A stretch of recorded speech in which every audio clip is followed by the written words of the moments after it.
Hi, welcome to the April 9th, 2021 Club Cubase live stream. We'll get started here in just a couple minutes.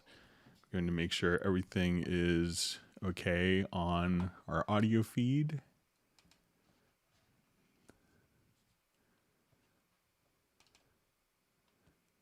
Give me just a second and we'll get started here. Okay, so everything is sounding fine on my audio feed. So my name is Greg Undo. I'll be the host for the live stream today. If you have not attended a live stream before, how it works is you can submit questions in advance to clubcubase@steinberg.de, or you could just simply ask them in the live chat field. We'll try to go through all the questions as completely and as succinctly as possible. The ability to ask questions will far exceed my ability to answer them in a real-time manner, so it may take a little while for me to get to your question, but we'll try to go through each of them chronologically. So if we could, so if you don't see an immediate response, there's no need to type the question over and over again. That's not going to speed up the response. It only kind of slows down the whole process. So if we could try to avoid that, that would be helpful. Also, when you ask a question, if you could specify which version of Cubase it is and maybe which computer operating system, that information is also useful. So you can say I'm running, Cubase Pro 11 on Mac OS, or I'm running Cubase Elements 10.5 on Windows 10. That information is helpful. So we're going to wait a couple minutes, let people get logged in, and then we'll get started. But if you're watching this live, you could go ahead and introduce yourself and tell us where you're from.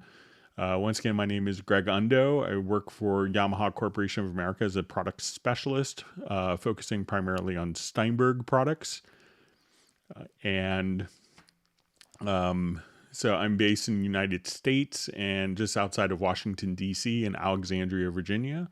So if you want to just let us know who you are and where you're from, and also if this is your first live stream, that would be, it's always great information to see as well. So let's go ahead and see who is on. So you see Sir Robert from Atlanta. We have John Wells from Japan. We have Robbie Bowling from Dallas. All right, so we have Filter Freak, is his 8th week in a row from sunny South UK. We have Vinny Sabatino from Orlando. Walter from St. Louis in the United States. All right. So we have Kent from Washington. So I'm not sure if it's Washington State or Washington, D.C. All right, so we have Ali. Great to see you on. We have Agent K, who also will serve as a moderator for us when needed. We have Uno from Finland. Also, if you wanted to search for to see if we've covered a topic in the past, we can. You can go to it's usually Jan from Stockholm has a site called cubaseindex.com. So if you say, "Oh, is this covered in a live stream before?" you could just kind of search it there. And you could also find a lot of valuable resources at the Cubase Nation Discord. All right. So we see Uno Memento from Finland. All right. Michael Teams on earlier than usual from Weatherford, Texas. We have Capt Energy Music from, he's outside Harrisburg, Pennsylvania. All right. So we have Paulo from Portugal. All right. We have Tor from, of course, from Norway. We have Taylor from Pine Grove. All right, so Jan with cubaseindex.com from Stockholm. All right, so we have Alan from Toronto.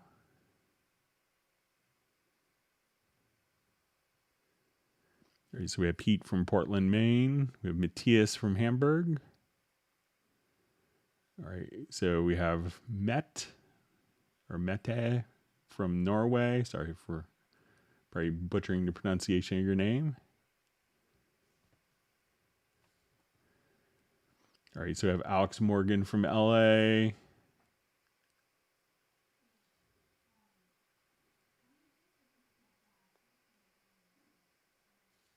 All right, so we have David and Kristen from Nashville. Great to see you guys. All right, Gareth is on early. That's great. All right, so we have Serbia.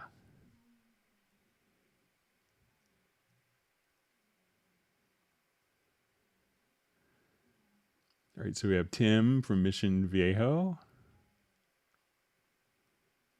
We have Marina from California. All right, Gareth is checking in from Antarctica. So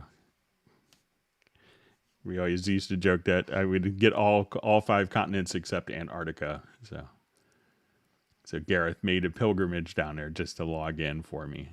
So I appreciate it.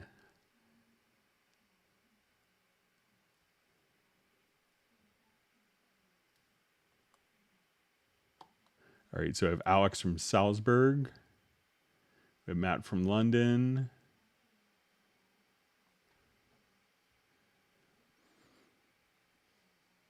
All right, so we have Alan from Maryland, probably not too far from me. I live just across the river.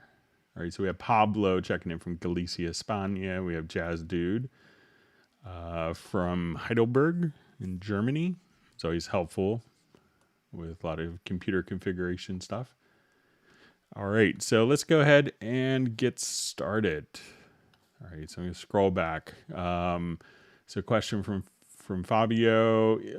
Is it possible to import in Cubase a PDF sheet music and transform in MIDI? Thanks.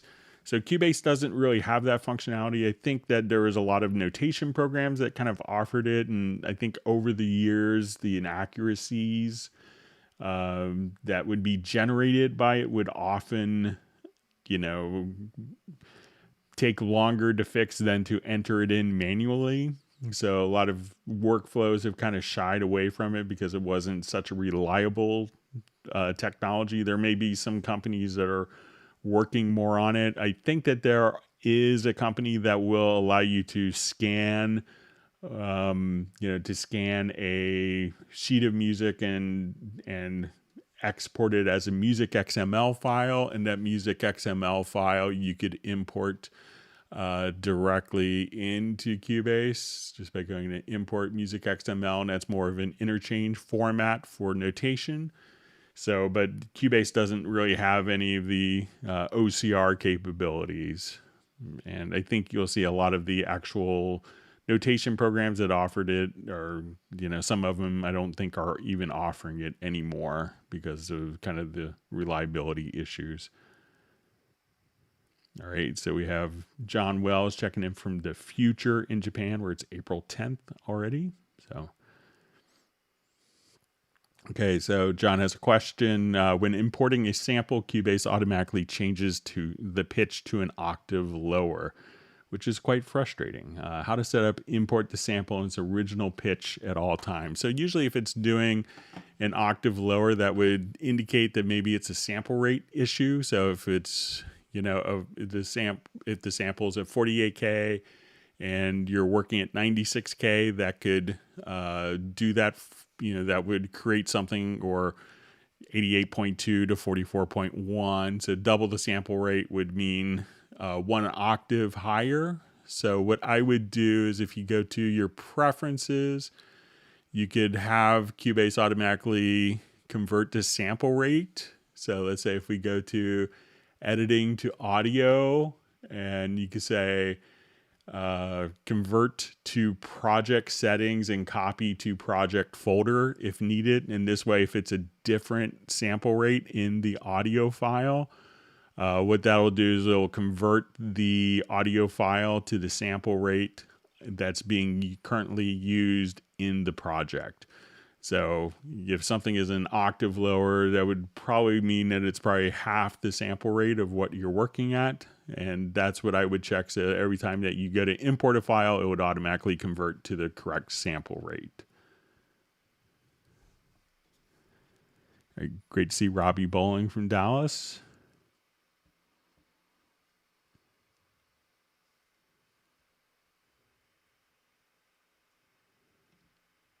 All right, so we have a question from Daniel. Hey, hope you all safe and sound. So sometimes my mix downs does not obey my location preferences for saving files in Pro 11 updates up to date. Could you? So when you go to export a particular file, it may stick to the last location setting. So you may have to manually set it. So, but if you wanted to come over here, we go to export audio mixdown.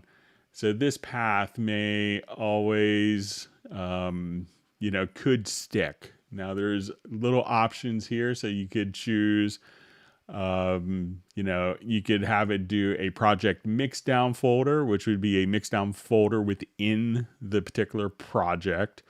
Or you could just have it do, place it directly into the project audio folder, or you could choose. So make sure that you actually choose the particular file right there, and just choose your settings, because this choice may stick unless you set it during the mixdown process, and Cubase may not assume where you're going to mix down to. So I would just always check the path before exporting. All right, so we have a question. Could you show how to convert vocals into MIDI? So, all right, we'll take a quick look at that.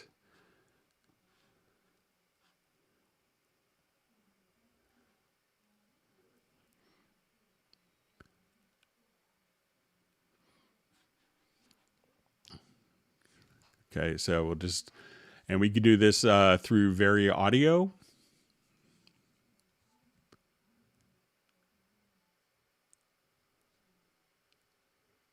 Just get this project opened up.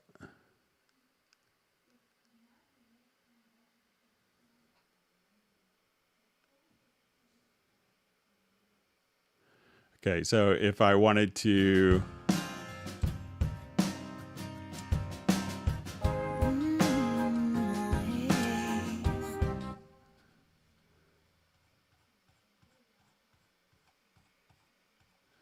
okay, so now just come here. Let's look at our vocals. So we'll go here to our Very Audio tab, and we click here to do its analysis.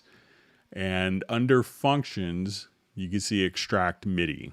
So we could choose to carry over, excuse me, all of the different inflections as the note expression VST3 tuning curve. So at this point, you could just say, okay, I want to do my note expression, and we could just come over here and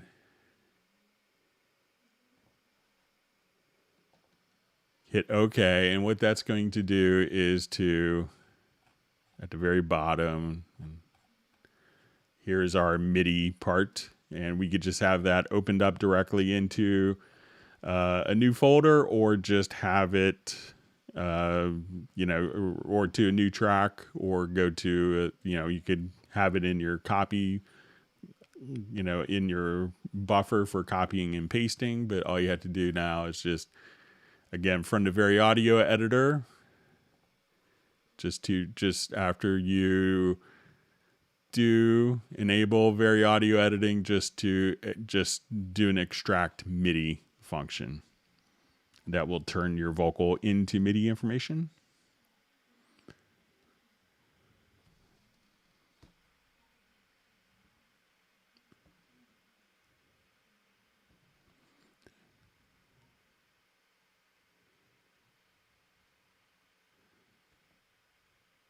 Okay, just reading through comments here.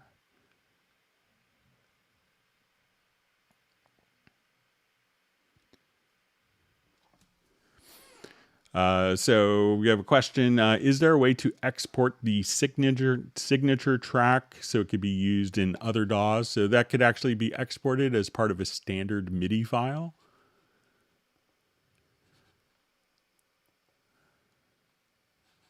So let's come over here. I'll add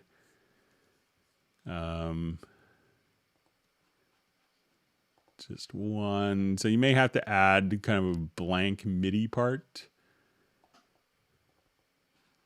And I'll just put in one kind of fake note.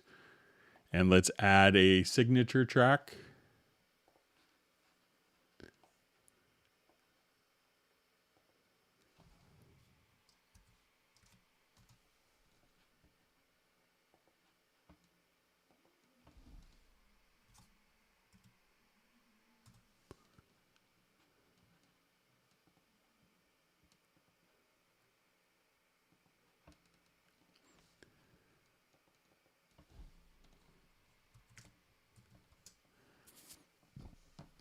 Okay, so now what I want to do is to just export this as a standard MIDI file, and this could also export different tempo track information as well. So if you wanted to come here,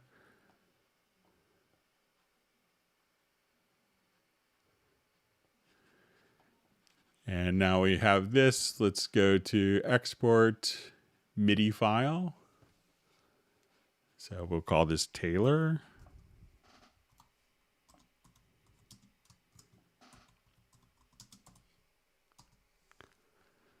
All right, so when we do this, we could say we want it to, all right, so we'll have all this information here. So let's go ahead and, so that'll be exported. I'm going to close this particular file. Or I'll just do a new project, or let's just import a MIDI file, and I'll do it to a new project.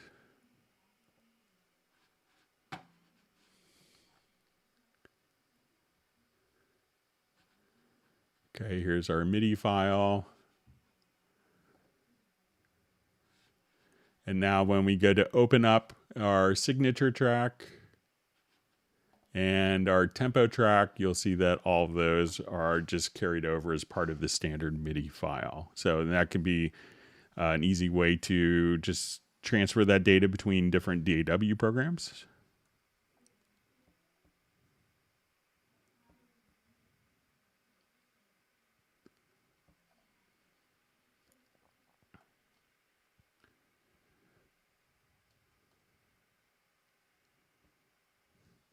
All right, so we have a question. Could you discuss some of the ways the readings in statistics could be useful for production?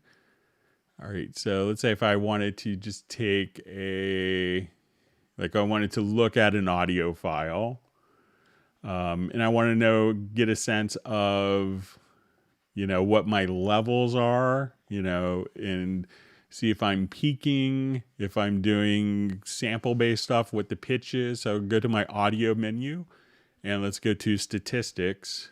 So it's going to do an analysis of, let's say, my mixdown file or any file that is selected.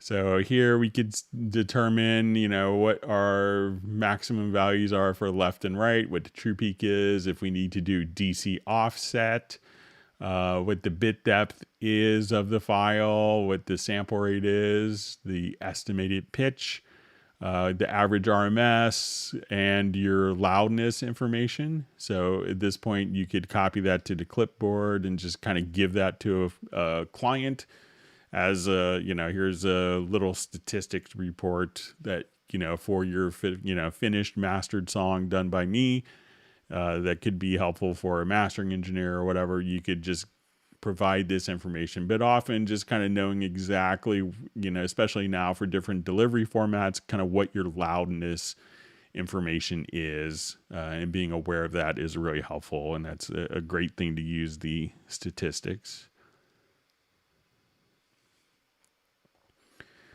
All right. So you see from Taylor Sapp, is there a way to sync an arranger track to the score to show repeat signs? All right. So let me just.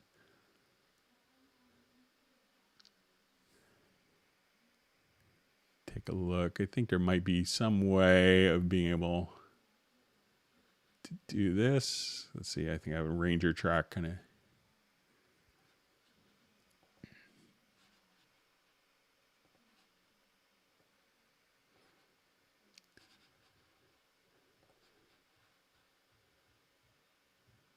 Okay, so once we have this active, we could have our arranger.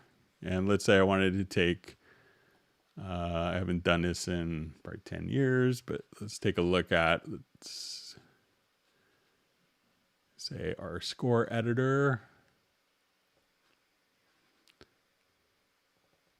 Okay, and let me just clean it up a bit here.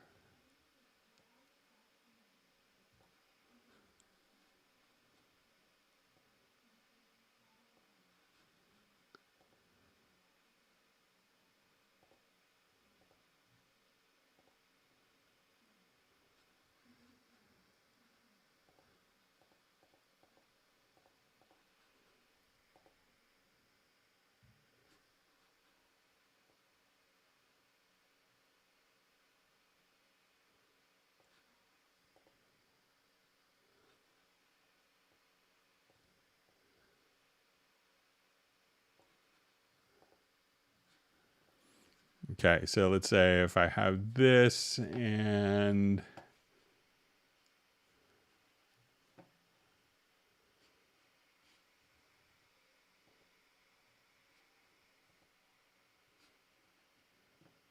all right, so now that we've added kind of the arranger track here,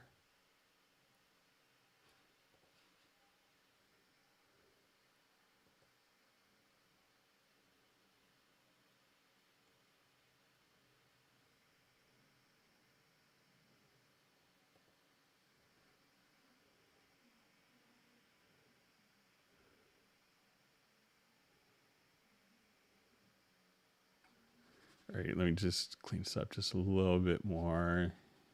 Just change this to eighth notes, quarter note rest.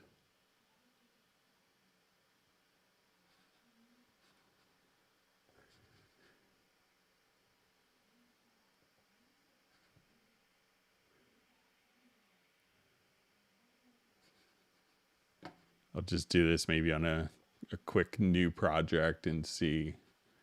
But I think there is like some kind of integration with the score editor. Let me just try something that's a little more obvious.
Okay, so let's say I'll just take these and turn them into MIDI parts here.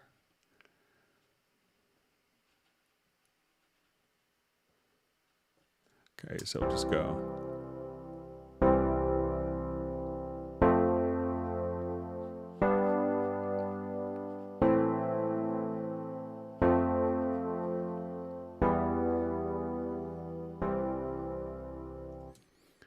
Okay, so let's say I will make different arranger.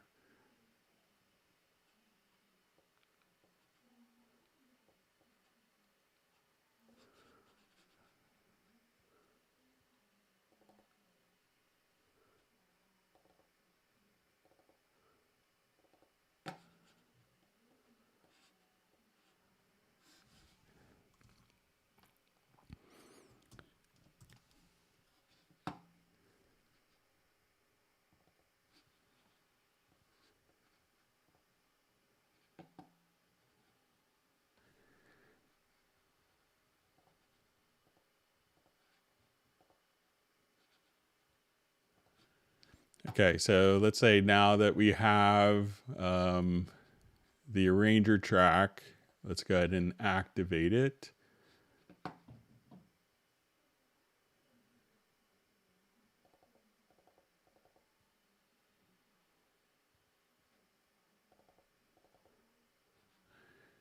Okay, so now we can see that we have 8 measures of music.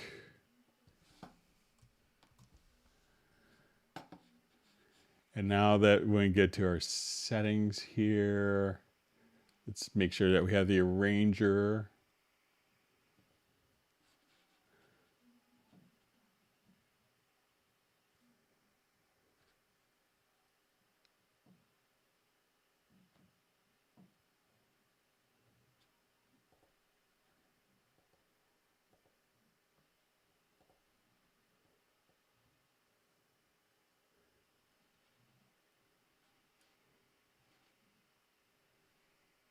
So it's something, I'm not sure if it will match the score without flattening.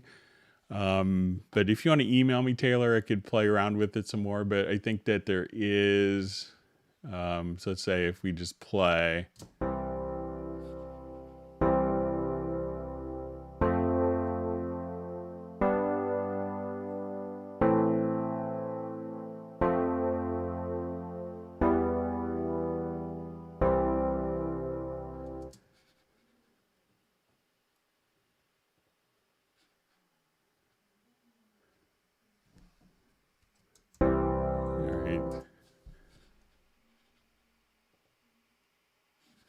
And let me just.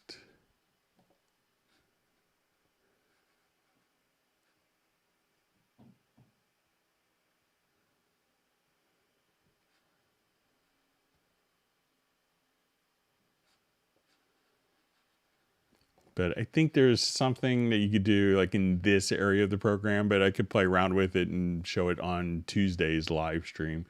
And I could do a little more research on it. But I think I'm not sure if it will do the repeat signs, but it may automatically have the score automatically just indicate that. Let me just see if there's.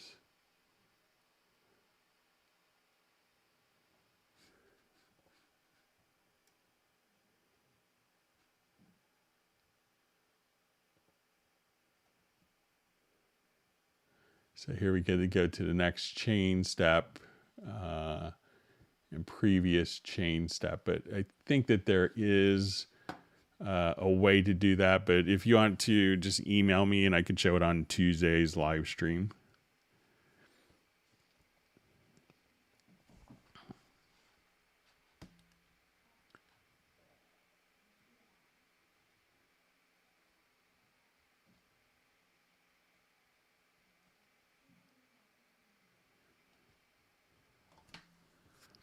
Okay, so question. Hi, Greg. You mentioned last week about being able to flatten the tempo, make it a constant tempo of an individual if the tempo fluctuates. Could you please show us this function again in Cubase 11?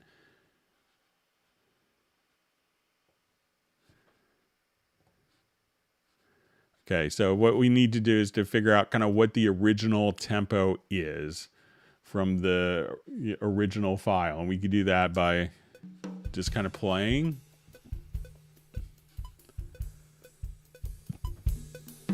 So we can see that the metronome that we hear isn't matching up with the music. So I'm going to select the event, go to project, and just go to tempo detection.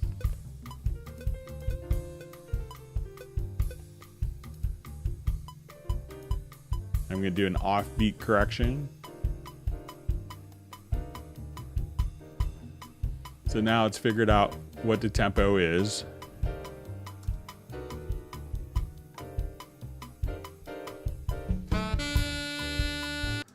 So what we want to do now is to make this all playback kind of a steady tempo instead of fluctuating like it is. So what we could do is going to select the file, and we can do this for multiple files at once. Go to your audio to advanced, and we want to set definition from tempo. We could store this in the audio file, metadata itself. But what this is going to do is take the metadata of all of these files and embed that, all the tempo changes at every single beat, and embed that directly into the clip or within the project. So now that we've done that, we'll see this little icon appear in the upper right hand corner of the file. And as we play, we can see our tempo fluctuating, but I could just now type in a new tempo. Let's say I want to be 144 steady. So we can see kind of the white line here indicating the steady tempo and how that's deviating from the original tempo. And if I wanted to go back to the fluctuations, I enable the tempo track.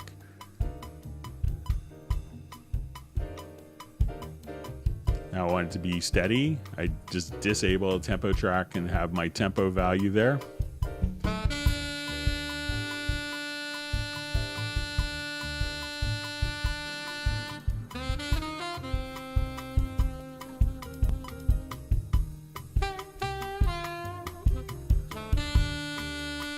So that's how you could do it. So once again, do a tempo detection, select the file, do the tempo detection, select the file or files, and go to advanced and set definition from tempo.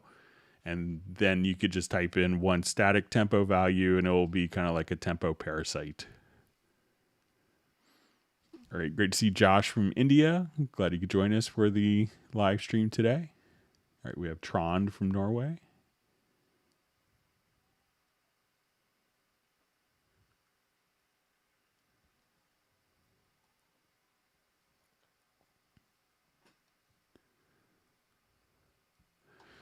Okay, so we just see Greg last week. I'm trying to delete muted elements on a track by track basis, not whole project, using Project Logical Editor. However, your suggestion from last week seemed to not work. All right, so let's see if I can take another stab at it. And I could put this on a list of things to see if I can get prepared for next Hangout if we don't get it going. So let's see.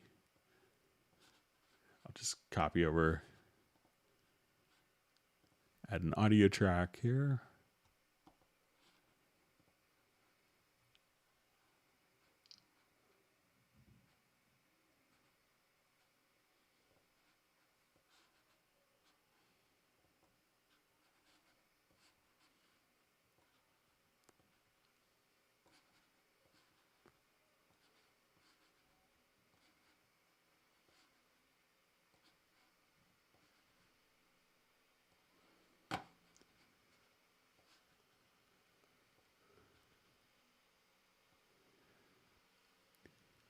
Okay, so we wanted to basically delete muted elements on the selected track. Okay, so I'll just move a couple of these closer.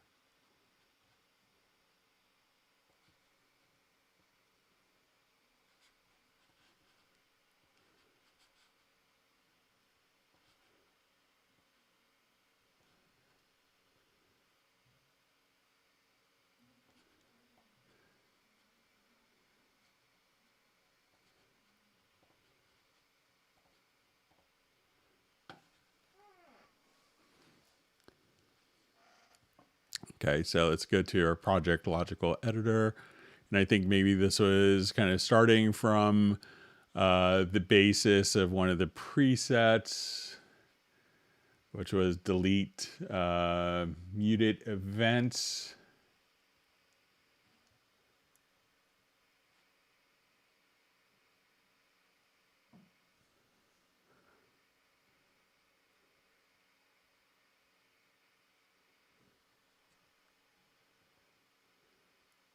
So, which is something kind of like that. So let's,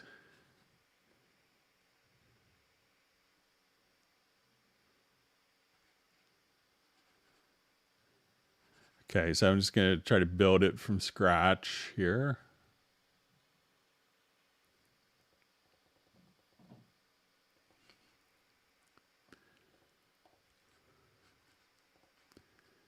Okay, so we're going to say our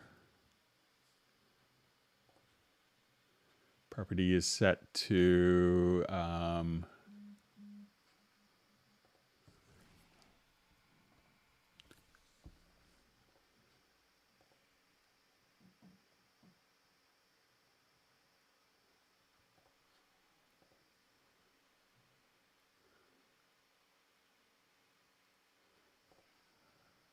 okay, because we needed to make sure that it's the track that is selected. So we're going to say container type is equal to track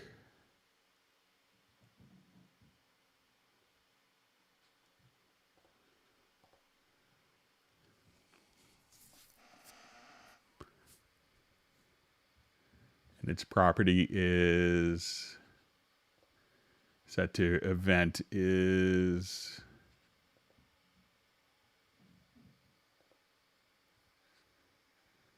all right, and I'm just going to duplicate this track here with different events. Mute it.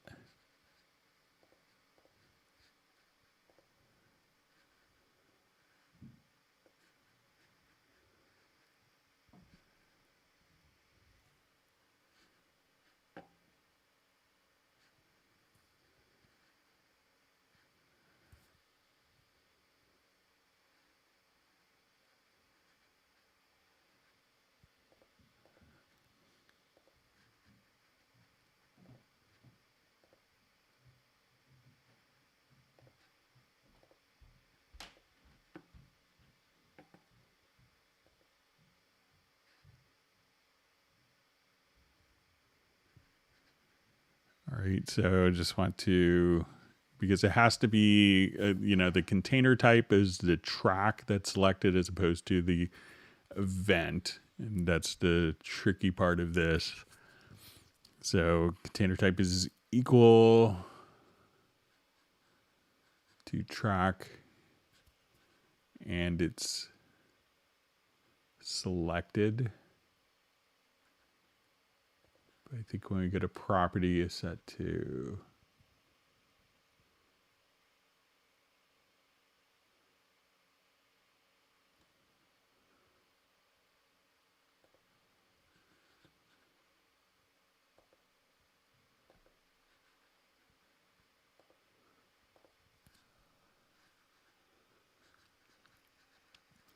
so if I just wanted to come here, we can say, property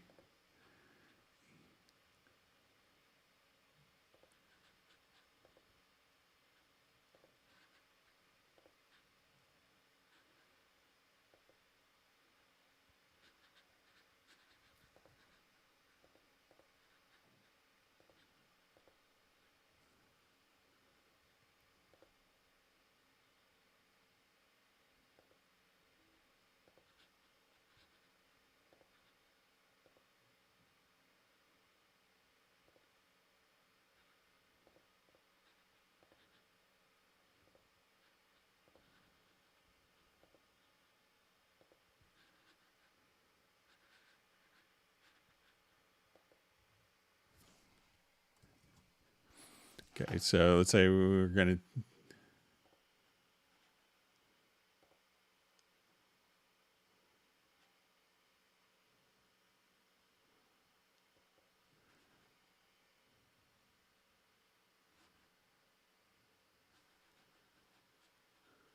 so I'm just trying to say if we come over here, midi type is equal to audio and property is set to event is muted.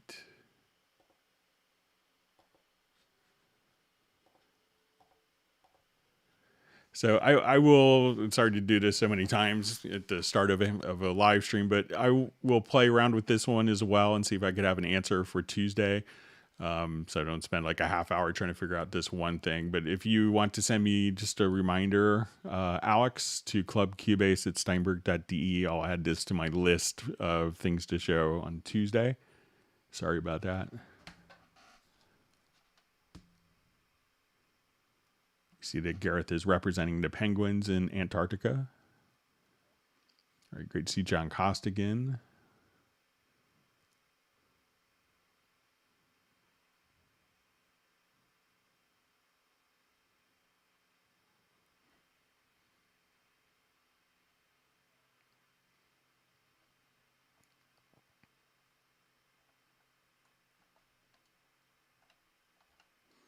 All right, and occasionally my chat field will jump on me where I may lose a couple of questions, so I apologize to that, which is just kind of jumped on me when I get behind. So,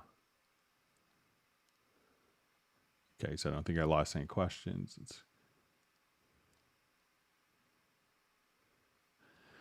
So we have a question. Is there an option to reverse polarity and phase in Cubase? So you could do it kind of on a particular sample. So if you have an audio file selected here, we could come over here, go to audio, to processes, and there is an invert phase. So you could just kind of process that directly on the file itself. So that just inverted to phase. If you wanted to do it at the mix console level, what you could do is come over here to the channels themselves. So say if you go to the channel EQ, or you can find this in the pre-section, that you see a phase switch right here. And this is, that could reverse the phase on a particular channel. So you could do it on a stereo track directly, through the direct offline processes, or just go to audio to processes, invert phase, or just on the channel itself if you need to on an individual track.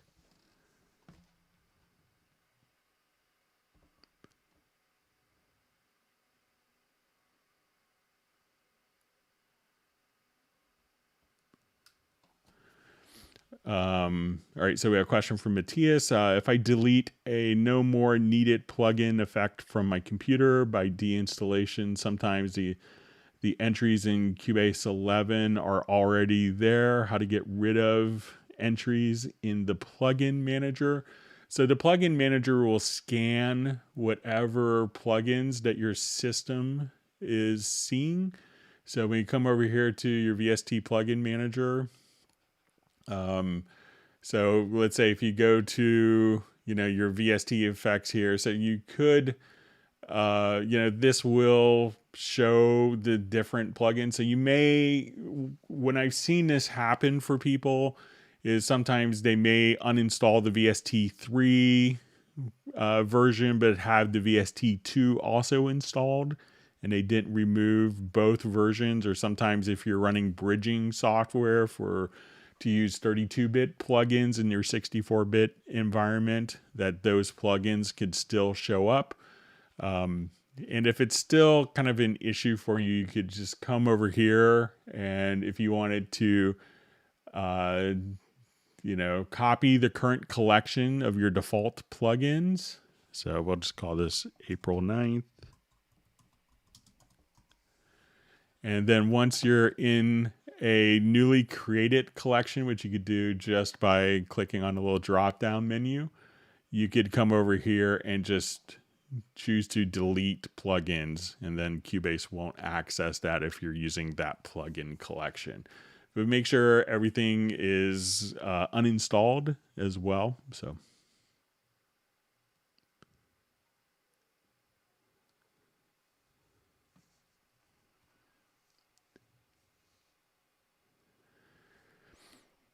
Okay, so we have a question. Can you change the sidechain envelope when you use sidechain compression? So if you wanted to adjust the amount of the sidechaining, I think you could do that just by automating the send. Let's go ahead and take a quick look.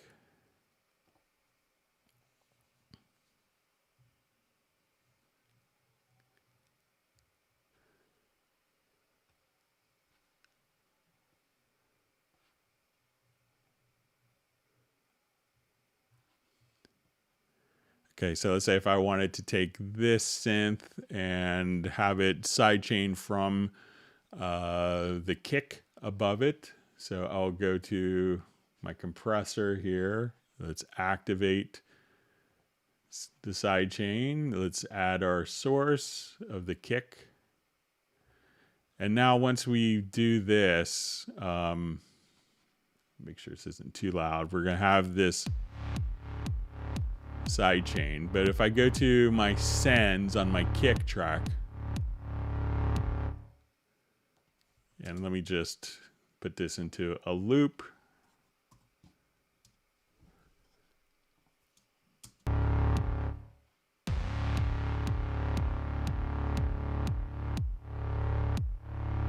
So you could automate the send of how much.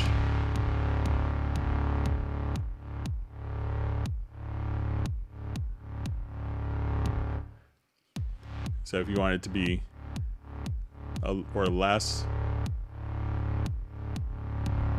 or hardly any sidechain at all.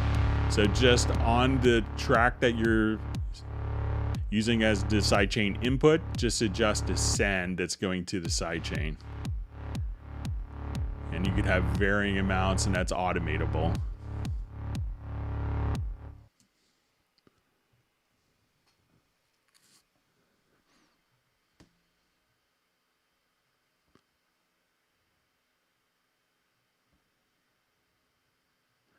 All right. All right, so we have a question. What are Zoom presets? Okay, so let's say if I wanted to come here and I'm working on this particular part of my project,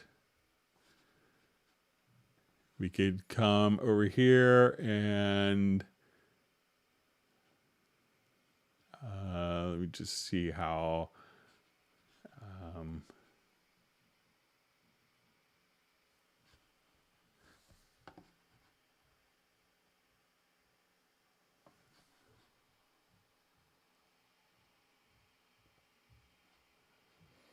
so at this point we could add, so let's say I want this to be sidechain.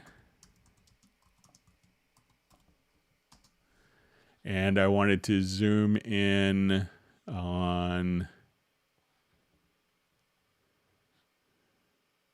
this here to see all of these tracks. And I'll just click on this little drop-down menu here. So I wanted this. So this little drop-down arrow. And let's go ahead and add this, and we'll call this alignment. So I believe if I did this right, I could just say there's a side chain. Here's a line. So this way you could have these kind of predetermined zoom states so that you could just go back and forth, so you're not constantly having to navigate. So I want to see everything, and now I just want to go back and I'm working on the alignment section. I could just go right there. Oh, now I need to do something with my side chain. So just click there, and all my settings will be preserved for me. So just this allows you to save different, different levels of zoom for different parts of the project as well.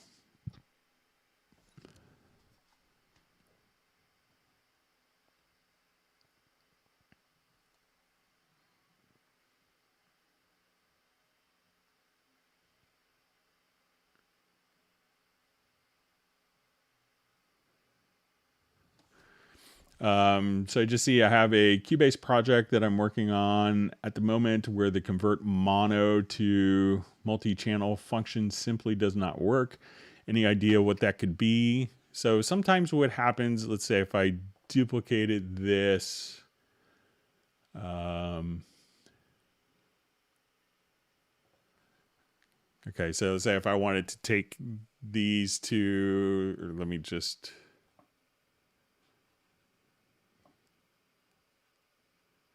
so say if I want to take these two mono files and convert those to stereo. So if we go to your project, convert tracks. So let's say mono to multi-channel. All right, so you want to often, I know in previous versions, like this may not be, there may not be a choice for the destination format. And I think this changed in 11 maybe. But just make sure that this destination format, I think in earlier versions, like in 10.5 and 10 might have been blank, and then you would have to choose stereo. So let's go ahead and, all right, so now I just have my stereo track that's been created from there, but just make sure that you have, when you go to, again, the convert tracks,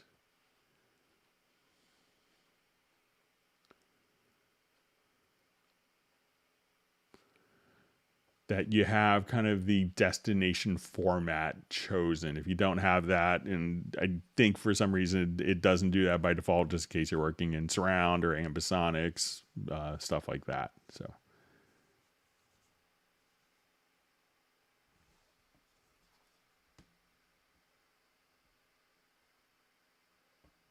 All right, so Michael Teams wants people to whack the like button. So.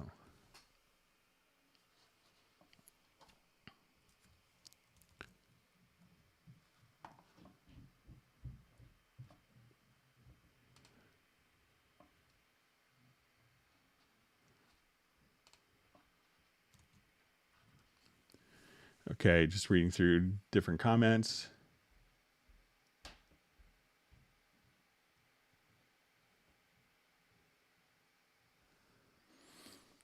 Okay, so we have a question from Robbie Bowling. We hope your eyes are doing better, Robbie. How do you change the default folder location for projects? I can use the prompt, and that works fine. I would like to simplify it. So if you just come over here, so let's say we do a new project. So we could use default location here, and then you could just, place it wherever you want it to. So we could say, I want this to go into documents, and I'm going to do a new folder for Robbie.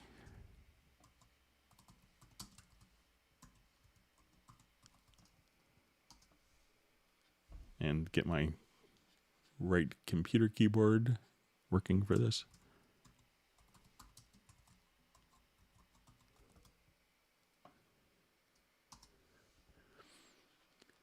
Okay, so now when I come over here, so my default location will be user defined directly there. So that way all your projects could go to one particular folder.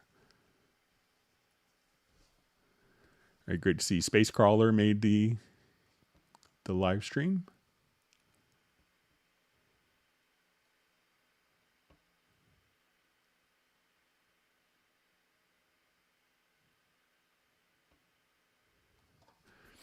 Okay, so I see a question. Why is it that on all Cubase versions, when I grab the right range locator, it drags the left locator slightly away from 0? All right, so let's take a look.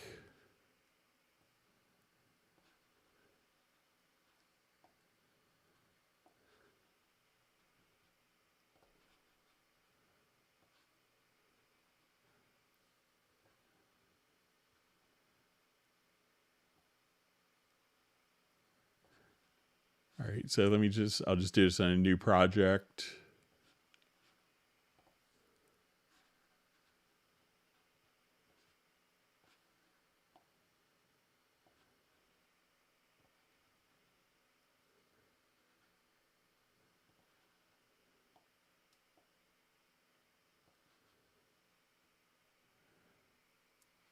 Okay, so let's say we have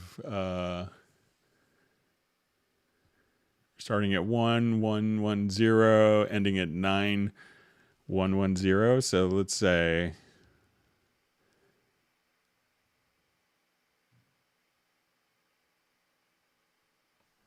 okay. So I'm not sure if it's this one, but let's say,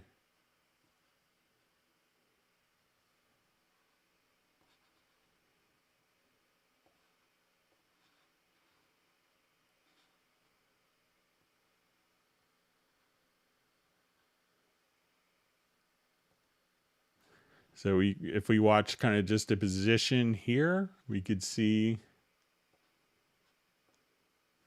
on our transport, so our left locator, so I'm not sure if it's just make sure I'm reading it right. So when I grab the right range location, it drags the left locator slightly away from 0. So if it's the range here, the range is staying constant. If it's the left and right locator, that position doesn't seem to be changing for me. So I'm not sure if you're just grabbing a selected range, if you're grabbing the edge or if you're moving it. So if you grab it, if you have the hand tool, that will move it. But if you just go to the edge where you see the arrows pointing left and right, at that point you could, the start of that particular range doesn't seem to be moving. And this could also work in the, where we can move the left and right locators, or, we can move that globally, or if we want to just adjust the end position, whatever is selected. So if you grab it kind of in the middle, that will affect it. But if you grab it by the edges, I don't see that affecting the actual start position in any way. But let me know if I'm doing something differently.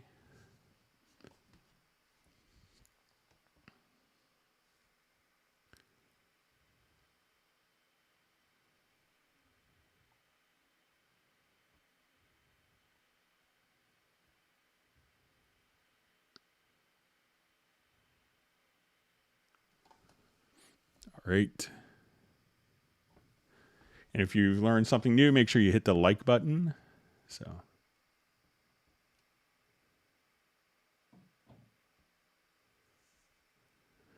All right, so we just see an idea for kind of an in-depth session on sample management, content suggestions, the sampler control, chord track, and media bay with its samples content included. Cubase Pro, yeah. So that would be a good topic, Jan. So, all right, so we have Ramfree checking in from Arkansas.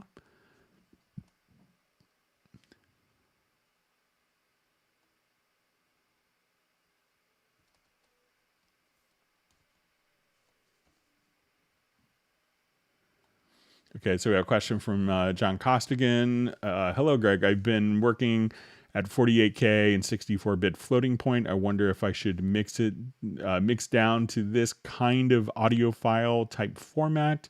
Would your sightless golden ear buddy approve? It really depends on, he can hear the difference. So, but it really could depend on if you're going to play it for yourself or if you're sending it to someone else that won't be able to really be able to open the file because their program or their playback may not offer that resolution. So, but I would always kind of, keep a high resolution file, keep a file that could be, worked with in other programs, could be imported.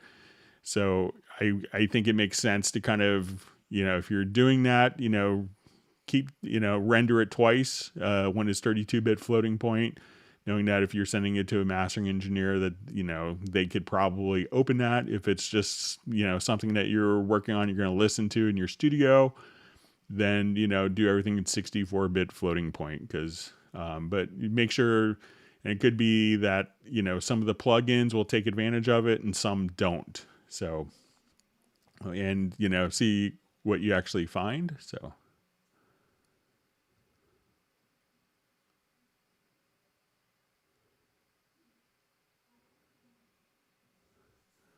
All right. So we have, question from Gabriel Carson. Hello, can I program my CC121 so that the 4 function buttons are assigned to C1, C2, C3, and C4 so that I could just press the function button number 4 my CC121 to listen to my reference mix? Okay, so let's go ahead and take a look. So this is if we have your, we're listening to maybe a reference mix that's going through a Q mix. So let's go ahead and take a look. So we'll go to our CC 121.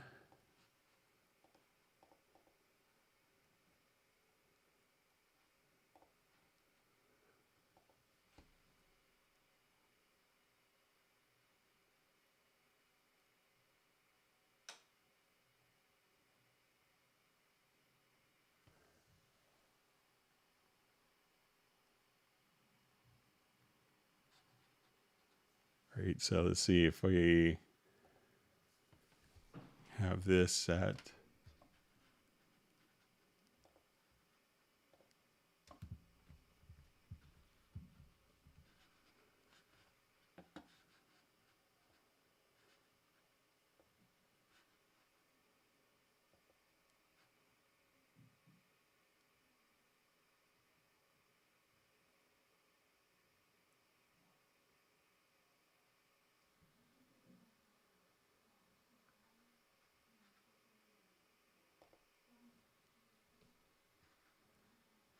All right, so let's see if it's that.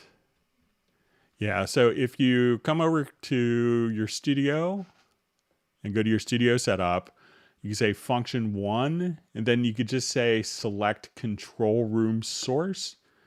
So it doesn't take you immediately to the particular Q mix, but you could just cycle through the different Q mixes. So as I hit the button here. So, and I think,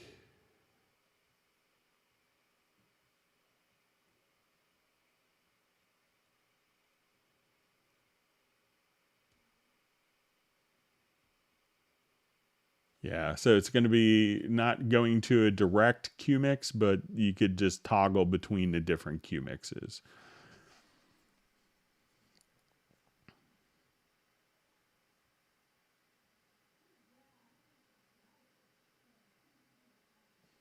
And I just see you mentioned I could choose user assignable for one of the buttons and then choose select control room source for that button, but then I had to press the function 4 times to come back to my main mix. So it could also depend how many Q mixes that you have set up. So if you only have 2 Q mixes, I think it will just go back and forth between the two. So if you're kind of doing that, you're probably at the mixing level. So try just to maybe get rid of the other 2 Q mixes or other 3 Q mixes.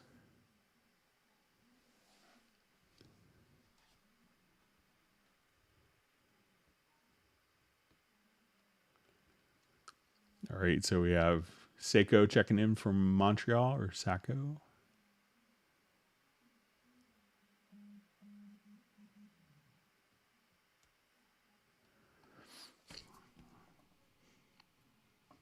Okay, we have a question. How do I safely and cleanly remove previous versions of Cubase, namely version 10, version 10.5, and Windows 10 without breaking the current version 11? So once it's actually version 11 is installed, it'll have migrated all of the settings. So all you have to do is go and uninstall the program. So you could just go into your Windows, select Cubase 10 and Cubase 10.5, right click and just choose to uninstall. And that's why all the content and all of your user assignable presets and your profiles and all of that is kind of stored not in that program files folder. But that's all you have to do is just a normal uninstallation.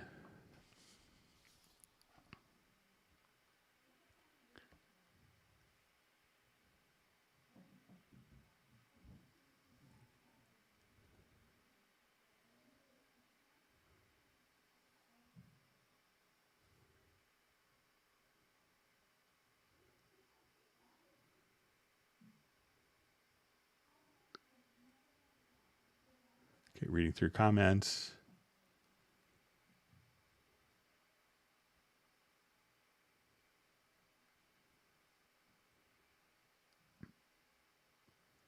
All right, so we have Brazil checking in.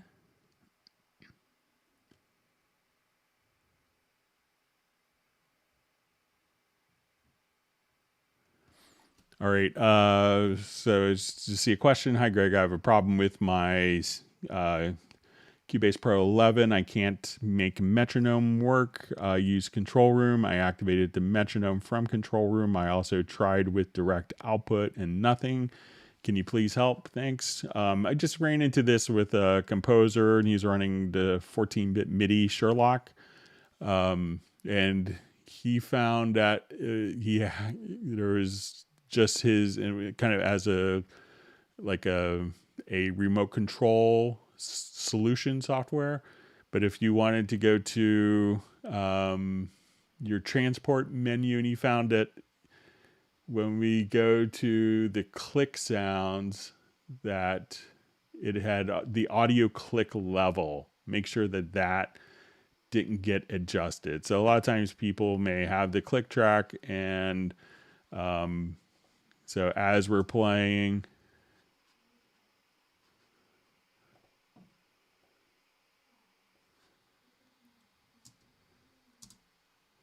so I'll just hit C and we'll hear our click. So often you make sure that you have the control room activated there like you do. But then check just that you go to your transport, to metronome setup, to click sounds, and at this volume didn't get accidentally reset to like 0, because then you won't hear anything. So, but if you just now come here, so that's something I would check, that it seems like some control surface solutions are kind of affecting inadvertently.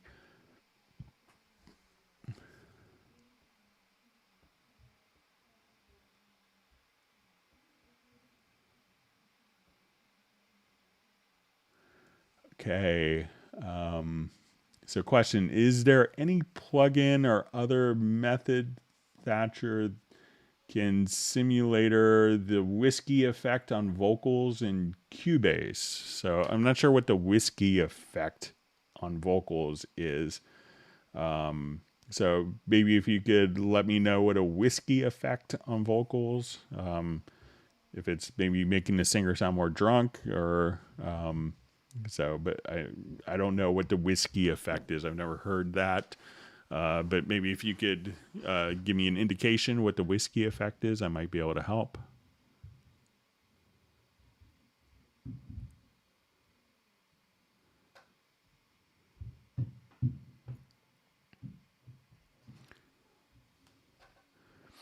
Okay, so he says, my name is Jackie. Is there a way Nuendo Cubase has recording status light features like ADR panel in the video player, also in normal transport function too? I think Nuendo can have access for GPIO. So let me just see.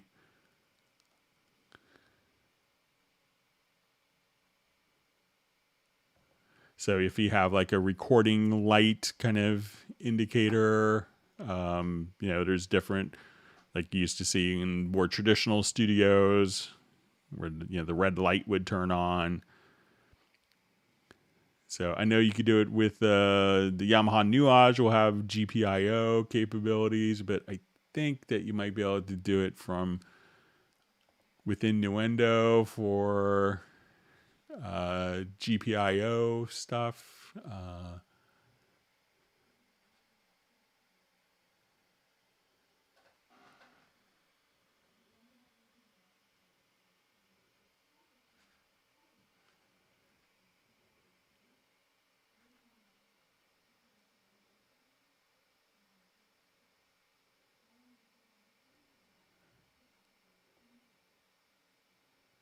Just seeing if I can remember where. I know if we have the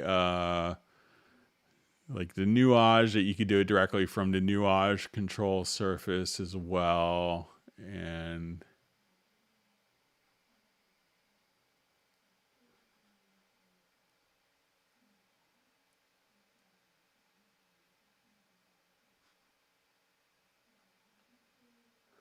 but there are some devices that will interpret just the record message from MIDI and be able to kind of display that.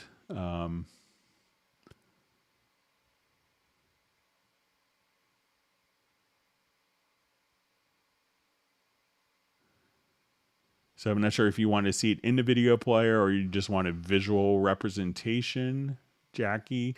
But I know that there are some, some boxes that will just respond to MIDI record, like when it sees like a MIDI record message from Cubase, that it will light up and say recording. So, but I'm not sure if that's what you're looking for.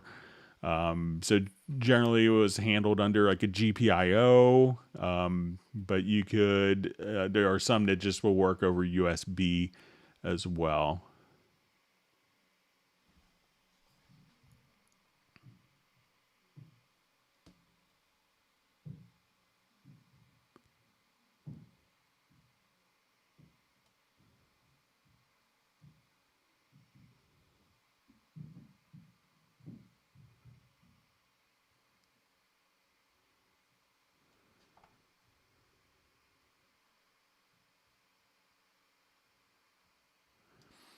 And it says, so also appear in the video player, even change the background color in video player.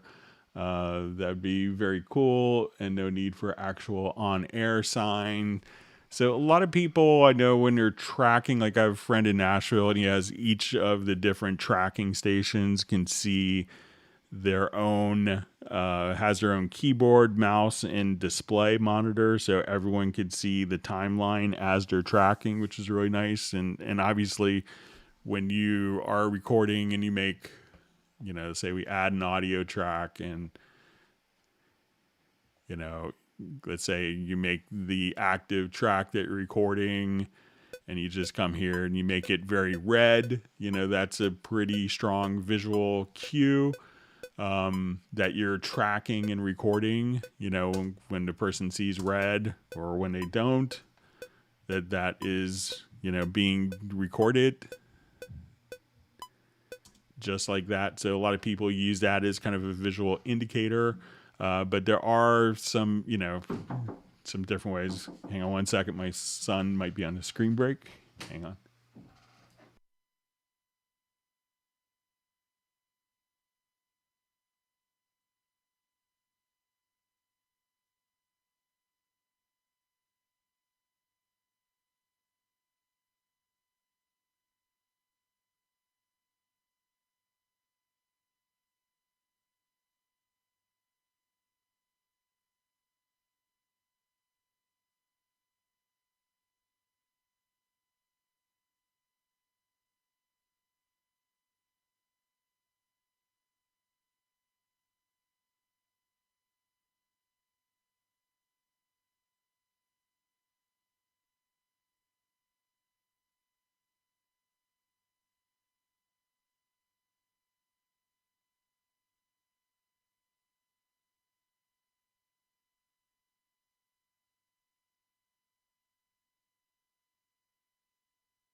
All right. Sorry for the interruption.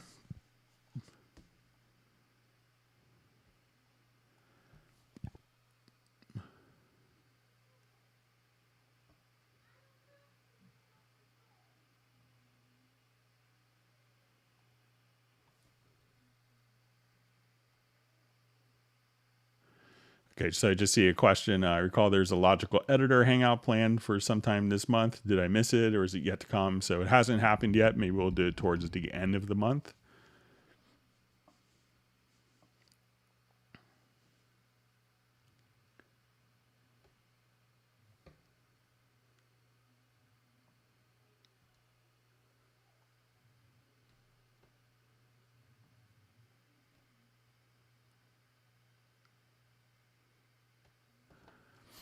Okay, so we have a question from Sub 403. What's the difference between the logical editor and the project logical editor?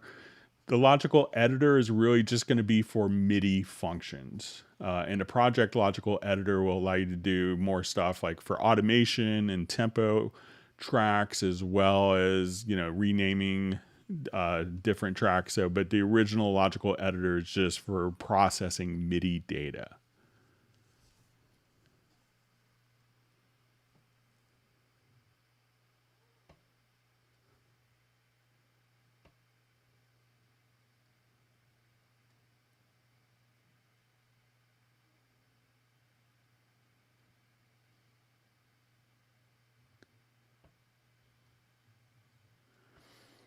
All right, so we have a question. Can I out a guitar tab for the VST guitar?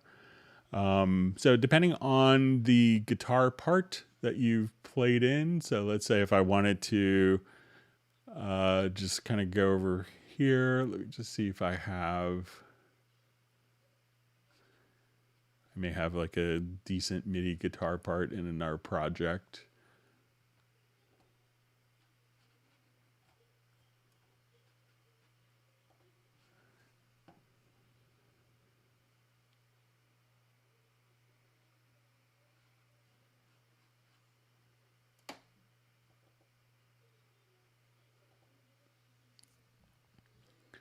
So if you want to do different guitar tab, so if you have the different information in as MIDI,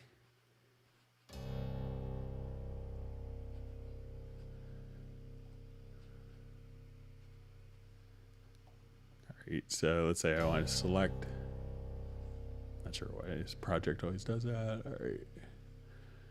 So let's go to my score editor. So all you have to do is when you go to the score settings and just activate tablature. You could adjust the tunings, and then you could just kind of see the different tab modes right there. So if you wanted to not hide stems or rest, you could just kind of turn that in. So that's how you could convert it to tabs. So if you don't want to mirror, you can now just come over here and just see the different guitar tabs automatically done. And you could do, up to 12 string guitar. You could do, different tunings, scales, different MIDI channels. You could mirror. But that's how you could do guitar tablature. So it's been in since, I think, Atari version of Cubase score, probably in 94. I remember seeing it debuted in Hamburg.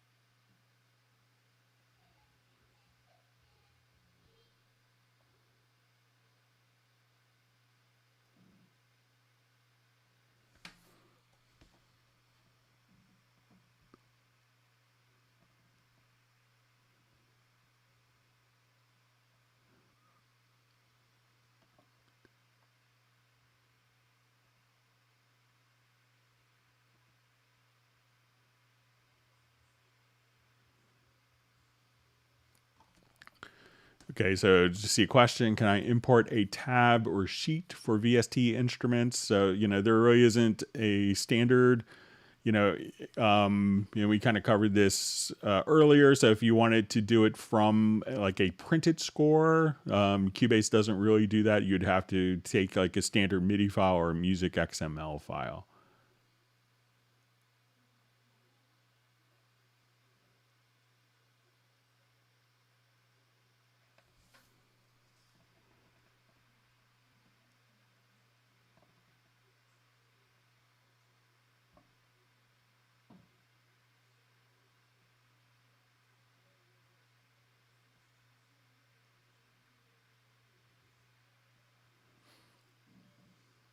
Okay, so just see, hi, any date for the next version of Wavelab? So I'm sure that there's a bunch of people.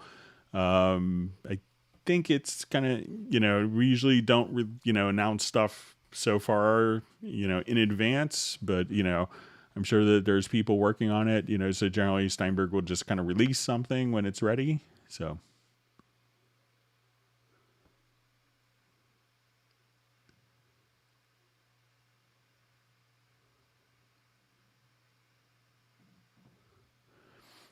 So question regarding the zoom presets. Is it possible to have different zooms, such as all the way in or zoomed all the way out? Maybe one of the zooms halfway. So you could definitely kind of get that configured. And there's, some keyboard shortcuts that a lot of people, like if you wanted to see everything in a particular project, you could come over here and just hit like Shift F and that will zoom kind of the whole project so that it's visible. That's a good keyboard shortcut to know, but you could definitely have, different presets that will be, that could be used for different states. But, it's also pretty easy just to, like hit G and H and you could store. So however you want to do that, you could, so let's say if you're really far in, and then you just wanted to see the whole thing, just Shift F, and then that will take you back. So there are some keyboard shortcuts for that.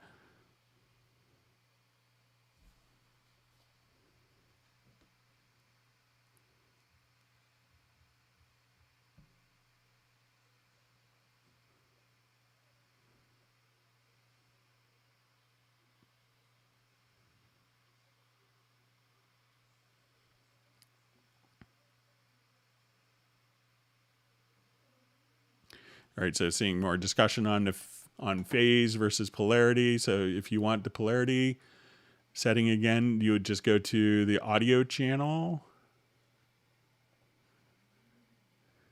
And in the pre section, this is the polarity switch right there. So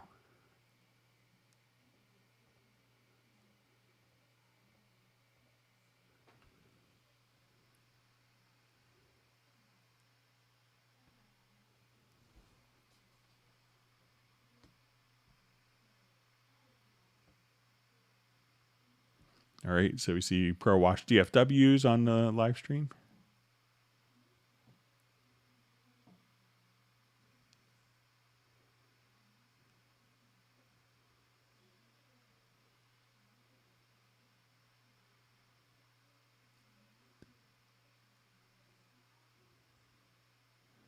Okay, thanks for all the great questions. If you learned something new, make sure that you hit the like button and subscribe to the channel if you haven't done that already. All right, great to see Sable Winters on a Hangout. Pablo he was on earlier, so I think he may be just watching and learning.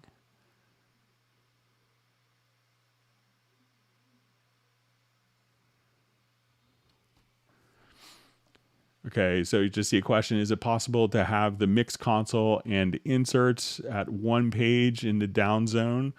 So when we come here, you could switch between either view. So it's kind of a lower zone. So it, if you wanted to see, generally depending on your screen resolution. So this would be kind of an either or scenario, but you could set up,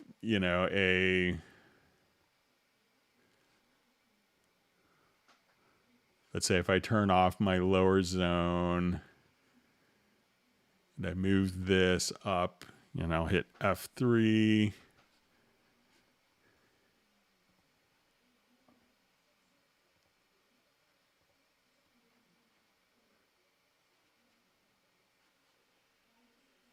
And I'll just kind of tweak.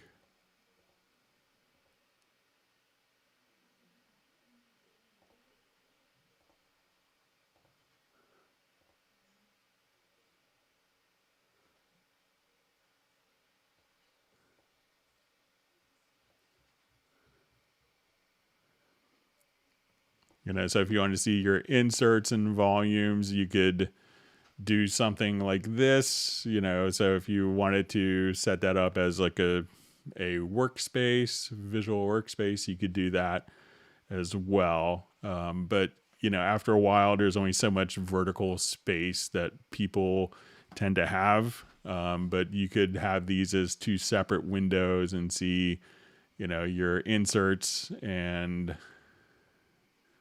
sends, and you could just have these kind of grow as necessary. So you could set up kind of the two separate distinct windows to do that function.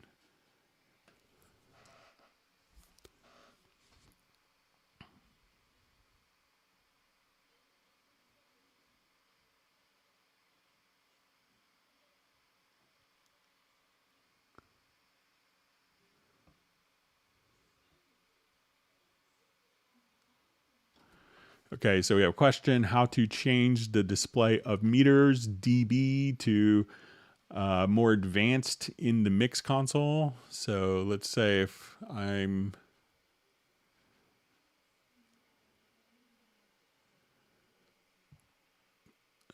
just do a quick,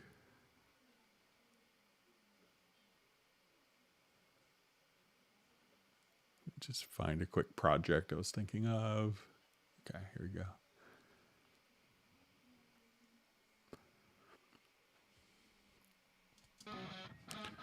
So here we can see kind of our different, and if you wanted to change some of the meter settings, you can go to preferences.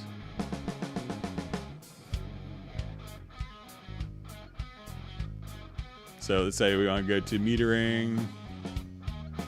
So you could have kind of, you could change the color schemes there, but if you want to also right click, you could adjust the hold times when you go to your global meter settings. So you could change your mix position, or if you wanted to hold peaks, not hold them forever. So those are a couple of areas that you could kind of tweak the meters, but let me know if that's what you, but I'm not sure what it says to more advanced.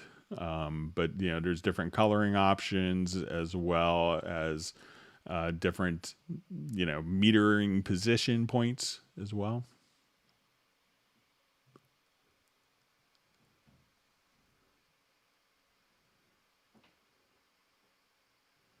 All right, so sub 43 wants people to hit the like button.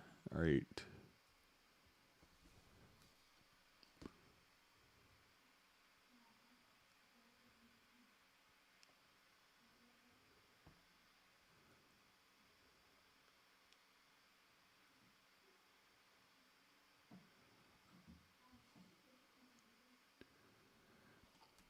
So we just see, anyone know if there's a preamp plugin in Cubase 10.5? So, you know, generally there's some, you know, for the guitars, you know, you could use the VST amp rack or the VST bass amp for kind of, you know, that will be modeled on the preamp of those particular devices. Some of the distortion plugins will also have that, but it's not like a mic pre that's particularly modeled. Okay, so we just see do a video for beginners in Cubase. So we have probably thousands of different videos on our YouTube channel. So there's lots of different video content. But if there's anything you want to see, you know, just feel free to ask a question. Because we take, you know, questions from anyone, whether you're a brand new user or you've been running Cubase for 30 years. So that's kind of why we do these live streams, is just to kind of answer the particular questions that you have. So if you have a question on, you know, how to do something, just let us know. We're happy to do that directly on the live stream here.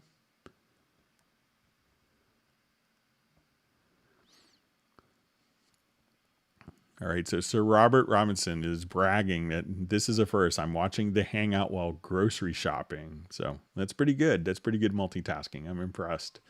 So you'll probably spend more money. And since you're at the grocery store, you have to buy ice cream for Michael Teams to send it out to everyone. And if there's a Starbucks there, you have to get a mocha for me. But enjoy your shopping.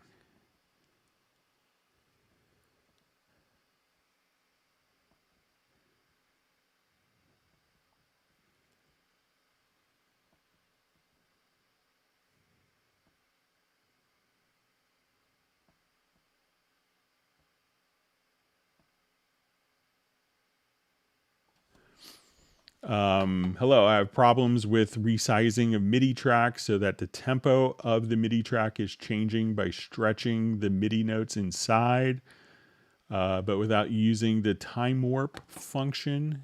Okay, so let's say, just do a new project. It could be the state of whatever mode you're in for the object selection tool.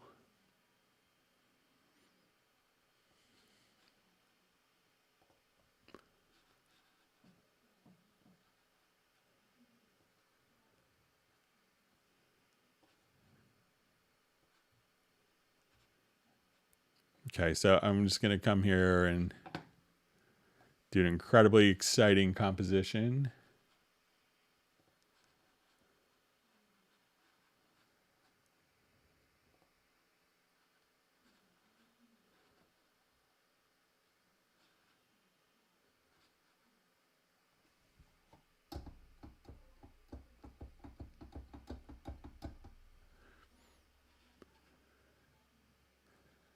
Okay, so let me just...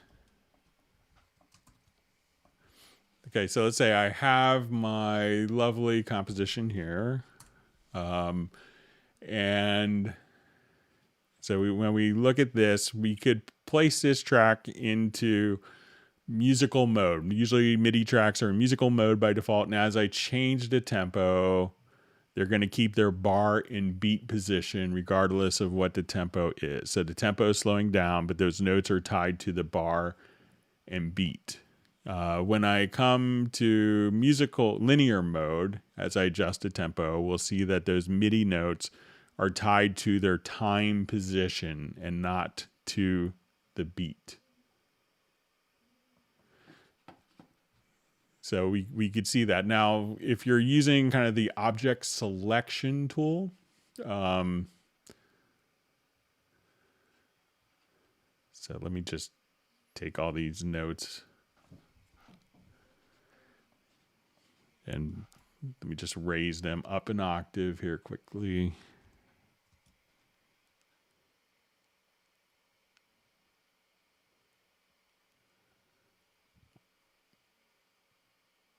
Okay, so we could see kind of the MIDI notes here. So if you're in, there's 3 different sizing modes. So you could say sizing moves contents, and if when it's in normal sizing, if I grab the edge, it will just kind of truncate those particular notes. But if this is in sizing applies time stretch, that could be just automatically time compressing those notes there without doing any kind of like audio warping. So it's probably going to be either musical or linear mode, or that if you're doing sizing functions, that you need to be set to normal sizing as opposed to sizing applies time stretch.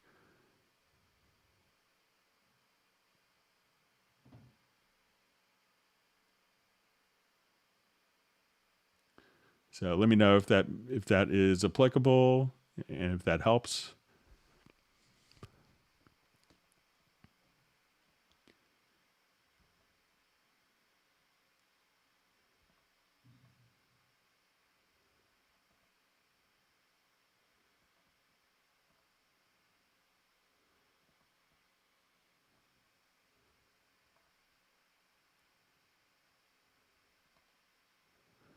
All right, so we see the JVI is just indicating that he loves the Hangouts. He just keeps learning, so that's great.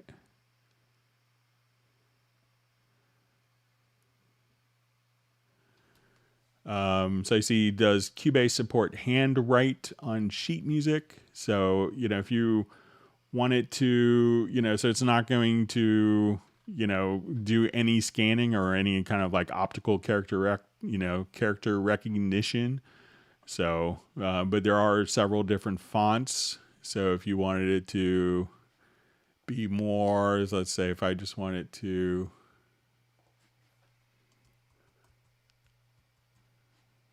come here, so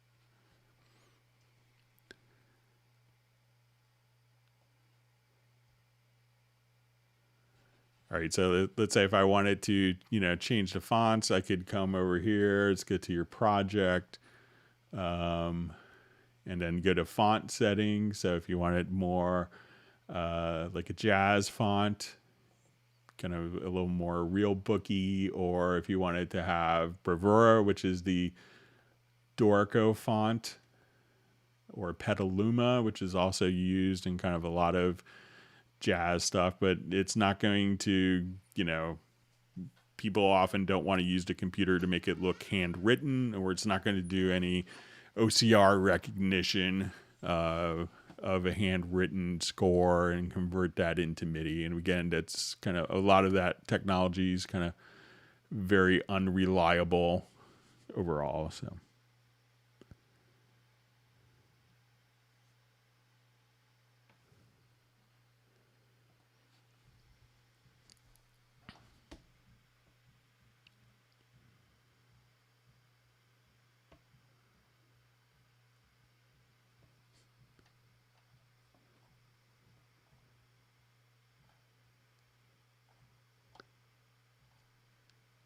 All right, my chat field just jumped.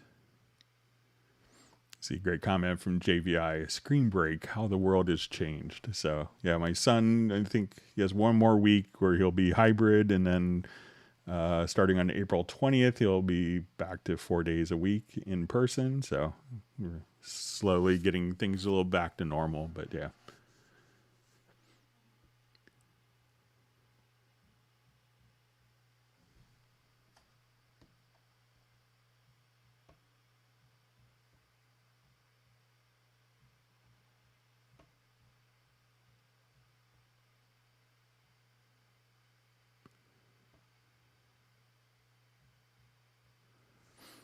Okay, so just see, hi, can you tell me about side chaining? So what side chaining will allow you to do is to kind of control the dynamics of one track from another track. And this is often used in some different genres.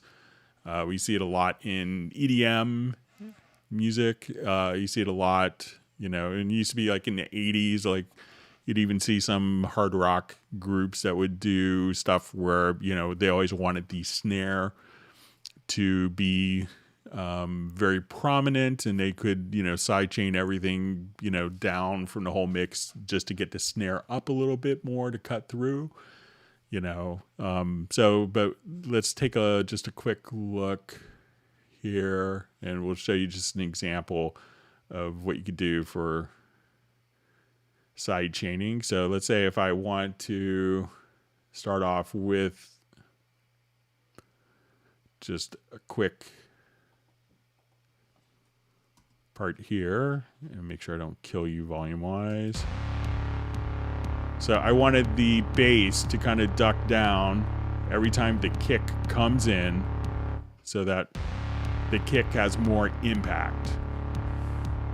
So I'm going to go to the synth, to the bass part here, and on its inserts I have a compressor, and I'm going to go to the sidechain input, and we're going to say it's going to be coming from this kick track.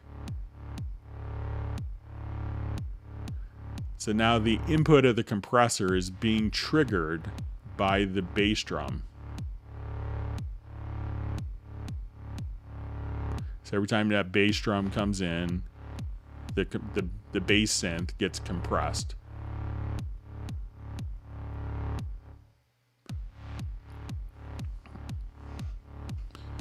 So that's kind of the, and you also can see this sometimes on vocals to make, you know, or, you know, a lot of times bass and kick drum, you know, bass and kick in pop music, R&B, as well as, you know, especially EDM. Side chaining is very, very crucial for that.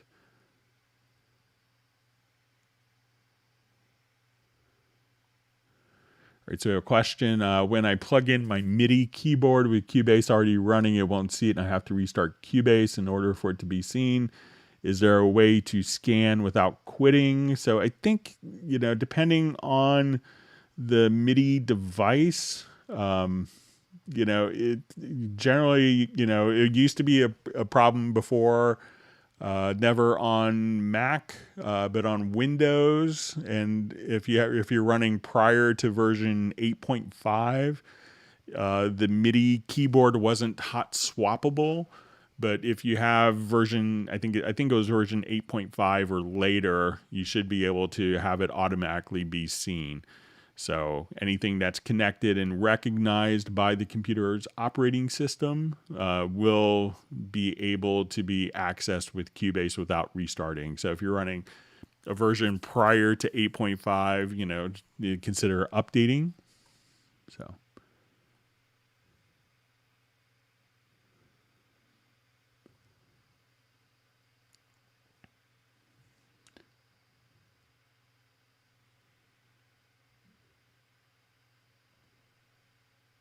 Okay, reading through comments. And if you learned something new, make sure you hit the like button and subscribe to the channel.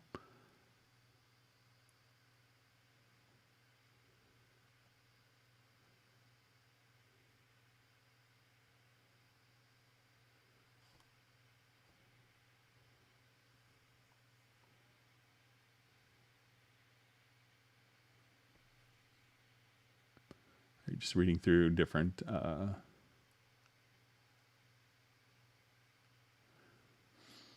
okay, we have a question, how can I move this song cursor position in a score editor's page mode? Okay, so let's go ahead and take a look at that.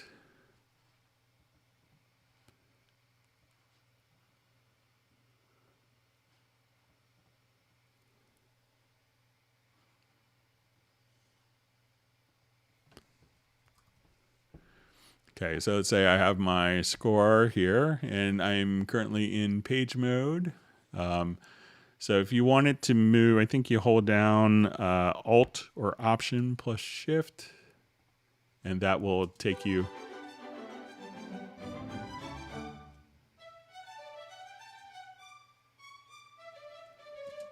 So anywhere you are, just Alt or Option plus Shift, and then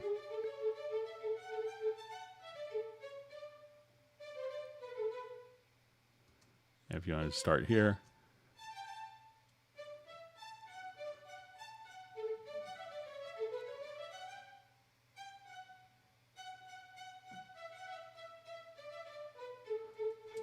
So anywhere you want to navigate, just Alt, Option plus Shift, and that'll just take you right there.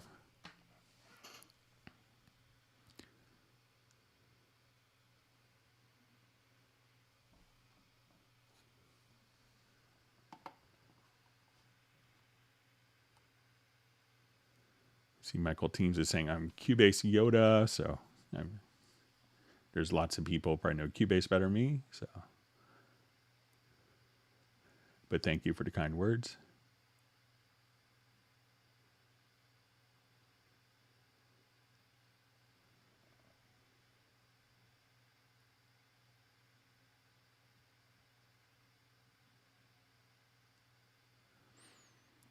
Okay, so we just see hi from Wales in the UK. Why is it in Cubase 11 when recording MIDI, the notes are never displayed on the beat? The whole recording is slightly before the beat, no matter how hard I try.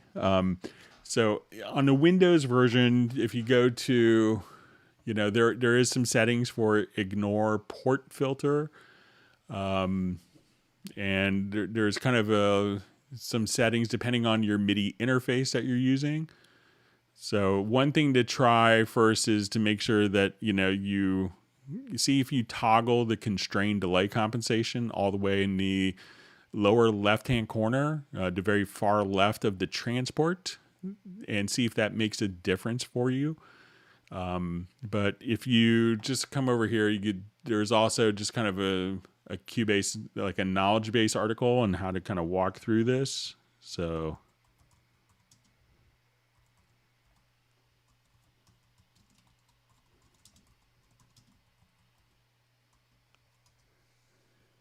let's just see, there's probably just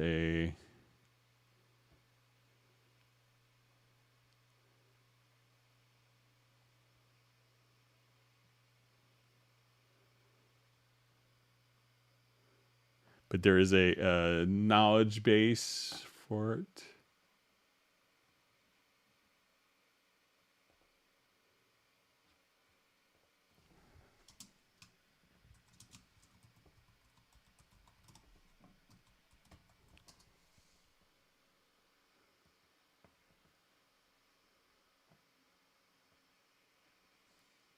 You know, but just adjusting like your system timestamp. Let me just. But But there is a, let me just see if I can.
Yeah, so if you just go to kind of your MIDI port setup, and unfortunately it's different on the Mac OS, but try enabling the use system timestamp for Windows MIDI, and that will probably take care of it for you. You could also check to make sure you have the latest MIDI drivers.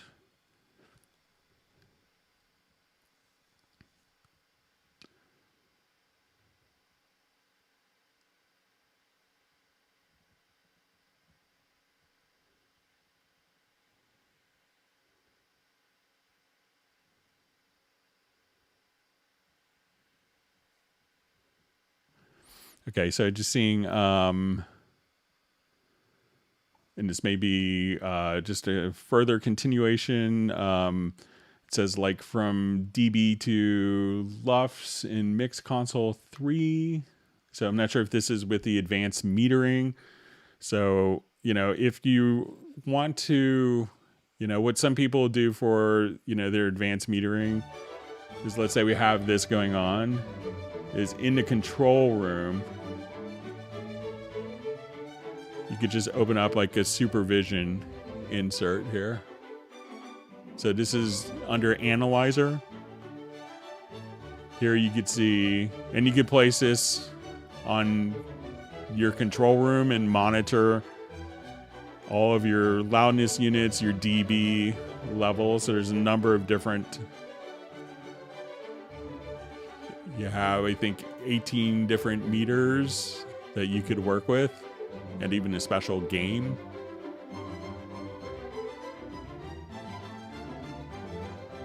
So you could put that on every single channel if you wanted to, but generally, how it's currently working is this will show you dB in the channels, and then if you wanted to on the master bus, that's when it's kind of more critical to show loudness units. But if you wanted to, you could just install that on every single plugin as an insert and be able to see your LUFS and dB meters simultaneously if you wanted to.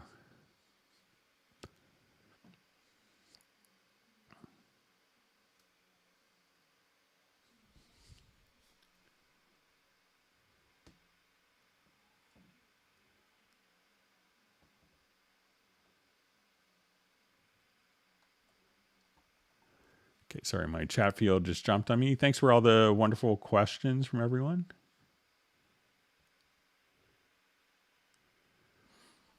So to see, hi Greg, I have a question. Sometimes the cursor will disappear when I fast forward or rewind. Do you know a fix for that? I'm using Cubase 11 Pro. Thanks. Okay, so let's take a look and see if mine is doing it.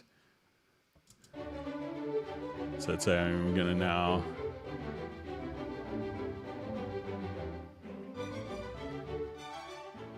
So let me just see, there might be a preference for the fast wind. So let me just check my Cubase preferences.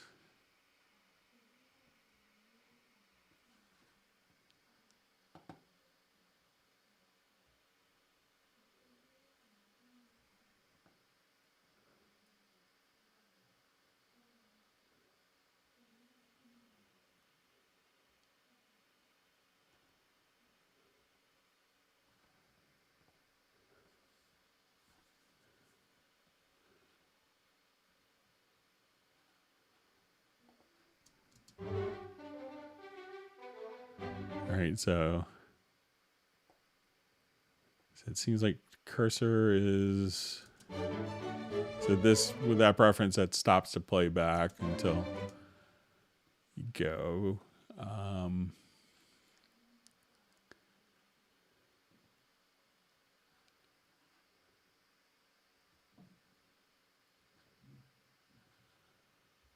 Let's see if it's under, I thought there's maybe one more preference.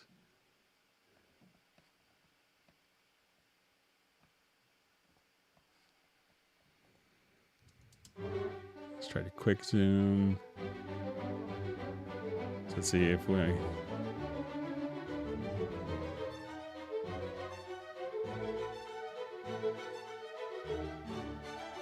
so you see it sometimes where if you, like if you have a large project and you do a quick zoom, that sometimes the waveforms can go invisible, but it seems like the cursor is kind of staying, visible as expected.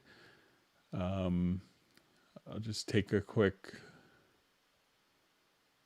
look, see if there's anything else that kind of might cause that.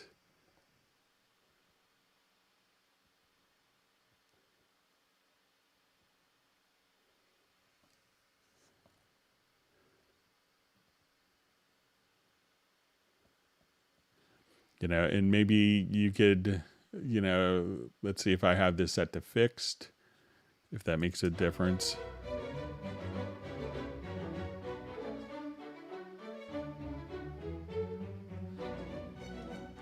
And I'll try one other thing. Let's see if this isn't impact. No. So it seems like it's all visible for me, but, check just out of curiosity, like, your wind speed options and see if those look similar to what I have.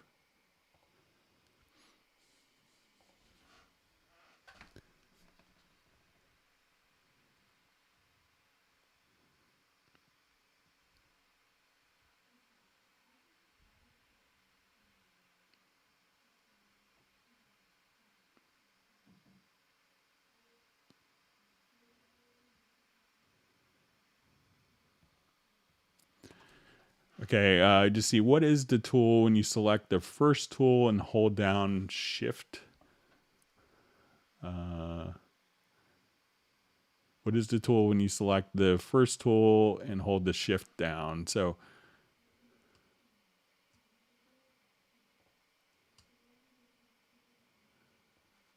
I think that will just turn it into a range tool. So you could select a range of events. So you could just kind of chop it without cutting it if you wanted to.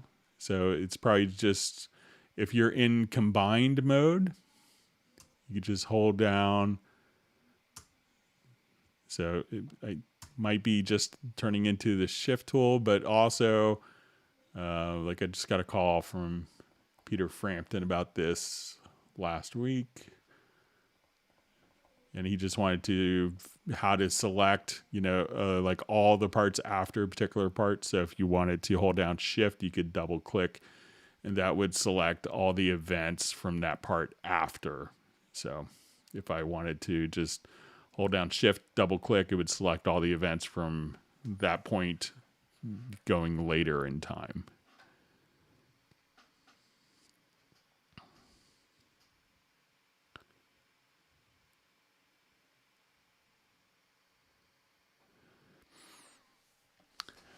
Okay, so just see question. I have several user requests that I really would love to see implemented.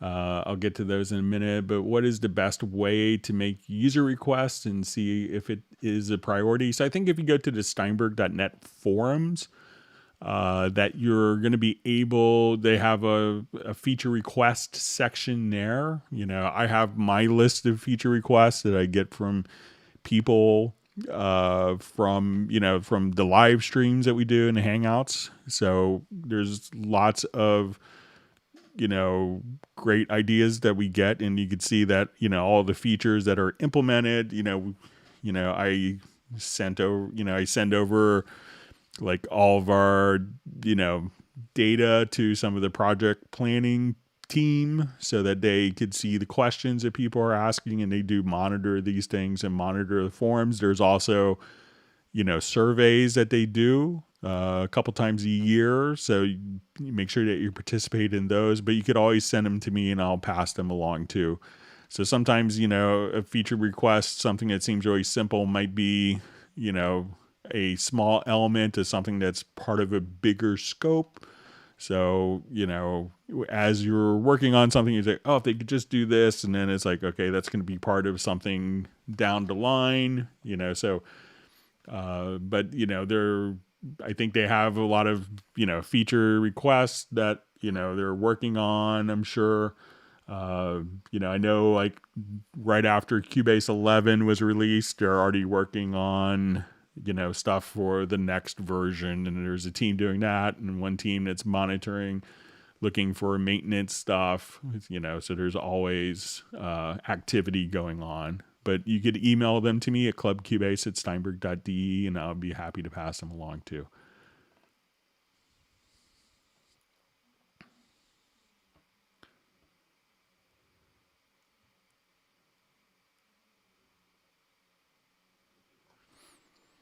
Okay, so to see a question with regard to the MIDI reset, sometimes you can disable and re-enable the MIDI interface after making sure it's loaded by the OS. So if it's, if the MIDI interface is losing communications with the operating system, Cubase will tie directly into, how the operating system is communicating with the MIDI interface. So if the MIDI interface itself is being dropped by the operating system, there's nothing that Cubase could really do for that. So, all right.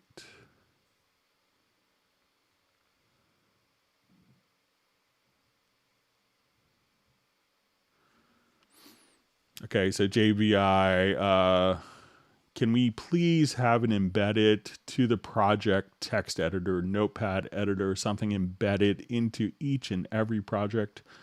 The notepad per track doesn't work for me. All right, so we'll consider this Christmas. So if you just go to your project, you do have a project notepad already. So this is not on the actual tracks, and I'll show you just a project that I used it on.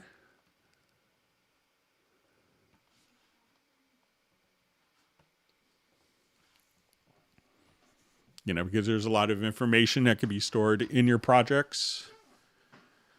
So when I go here to my project notepad for this, I have, the name of the song, who the composer was, the key, the tempo, copyright information. I have the lyrics, and all of this is just kind of, stored directly in the project as a notepad, and we could export this as a text file.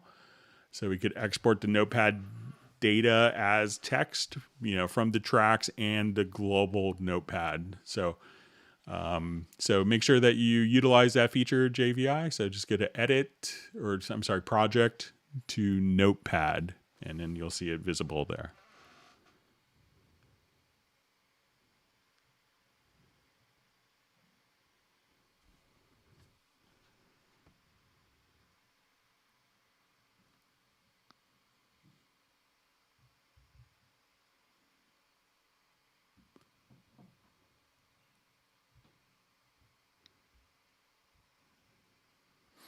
All right, so we have a question from Michael Teams, and since he's nice enough to buy ice cream for everyone on our live streams, how to set up new colors on the tracks. So if you come here and you're like, oh, I want more colors to work with, you go to the project and go to Project Colors Setup. So if you go to different presets, you can say I want it 32 and I want it 4 color tints. And you could just come over here, and now you could have 128 colors to kind of choose from. If you're so inclined, we won't call it anal, but if you're very picky about color choices, you could also just go to your project color setup, and then you could choose to double click and adjust all the hues for each of the colors as you come over. And that way you could adjust the colors as you wish. So you could set up hundreds of, lots of different colors and color variations.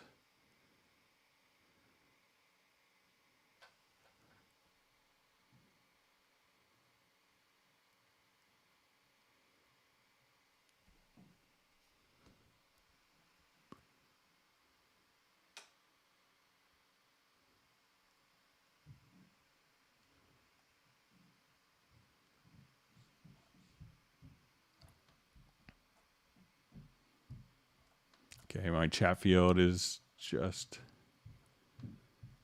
jumped on me.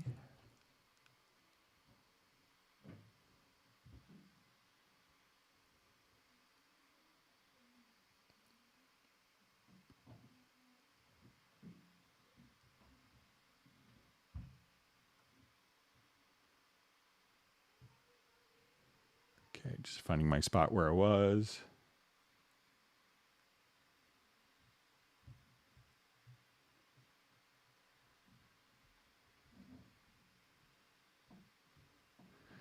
So just a further comment from JVI on feature requests. But it'd be great to know how best to make a user request, and have some requests I made before, but I have no idea if Steinberg is working on it. So, generally we don't share a lot of information of what is being worked on. Not that we're trying to hide stuff from customers, but there's also, we have competition in our marketplace, and we don't necessarily. And if you look at kind of Cubase over the years, realize that a lot of people have significantly borrowed concepts from Cubase. So we don't want to necessarily give them a head start. So, I think it's pretty fair to say that Steinberg is the innovative company in the marketplace. So with working with that, we try not to tip our hat not only to users, but to our competitors as well, so they could start kind of, coming up with the same features afterwards, or trying to imitate the features afterwards. But, send any of your user requests. You can send to clubcubase@steinberg.de.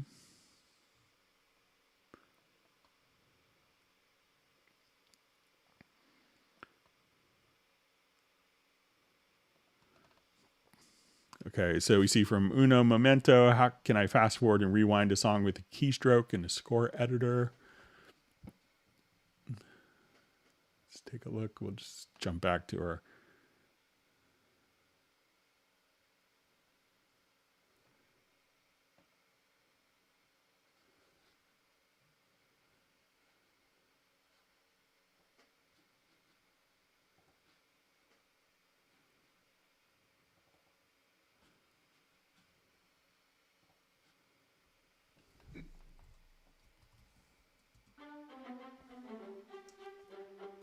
So I'm just using on the numeric keypad the minus key or the plus key. So on the numeric keypad, just plus. So the normal fast forward, and the minus for rewind.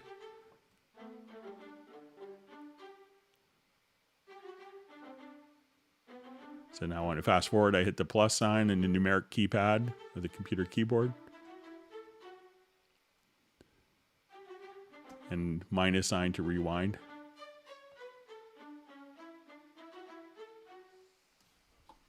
So, yep. So just use the plus and minus keys, and that will work for you.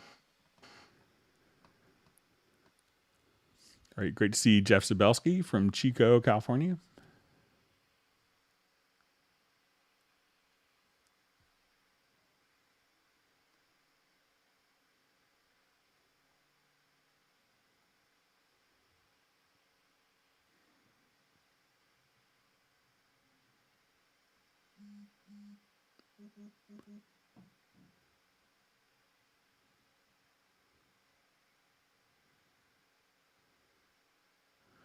Okay, so I just see fast forward going into the next page, it disappears.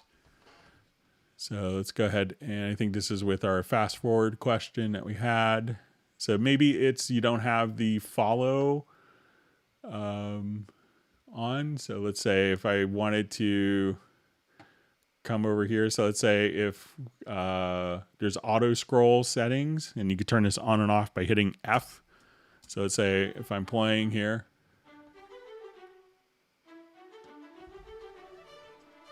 and now let's say I fast forward.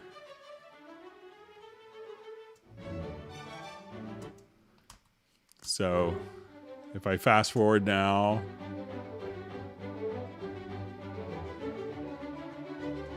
if it's not following, just try to hit F.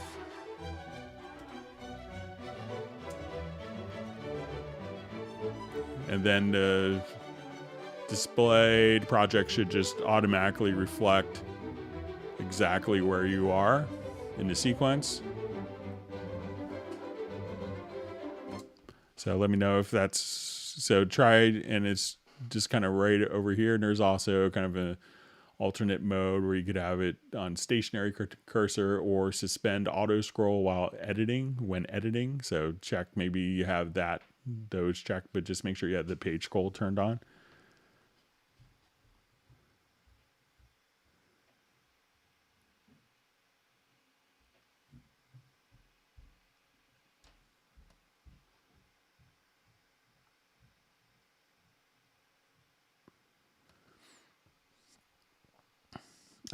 So Greg, is there a key command that can switch between channel strip and EQ window in the edit channel section?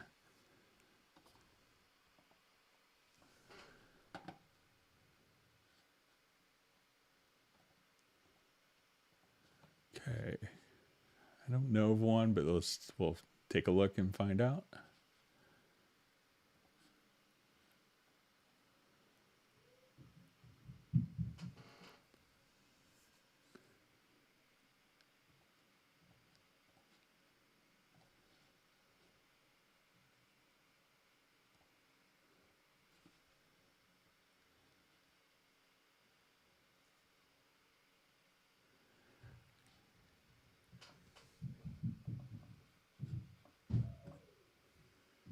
I think my son just got out of PE class. Now he's all hyper.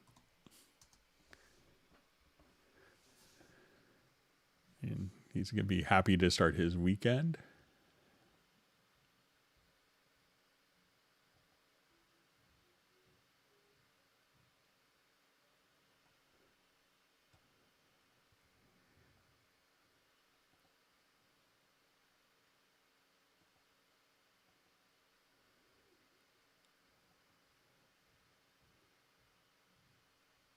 So I think that's just in the...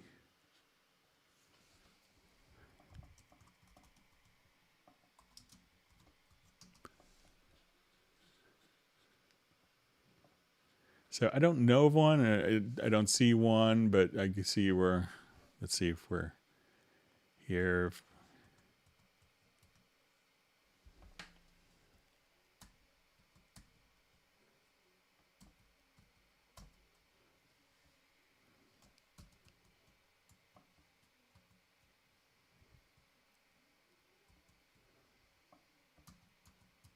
So if I hit tab, I can navigate between the two different ones, and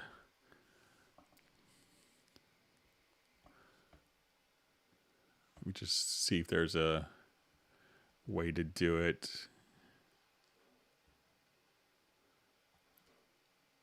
Look at another method.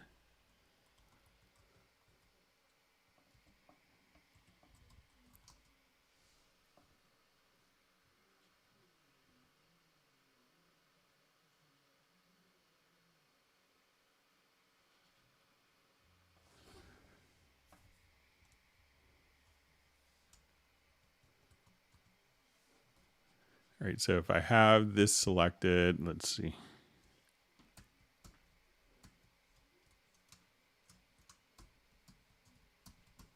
Yeah, so I don't know of a keyboard shortcut, but that would make sense.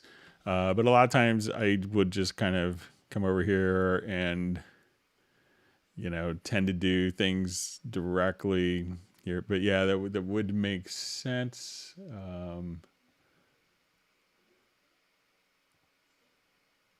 Yeah, I'll pass that along as in my missing keyboard shortcuts file. So we see that sub 403 is going to work on recreating his insane template with only stock plugins.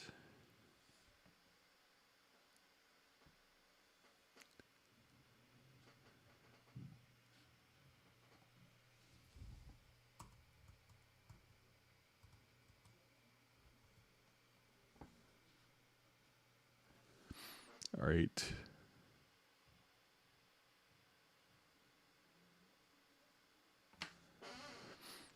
Okay, we have a question. Hi there. I had a question about the record enable track becoming stuck or struck on MIDI tracks. Is this a setting I have turned on or is it a bug?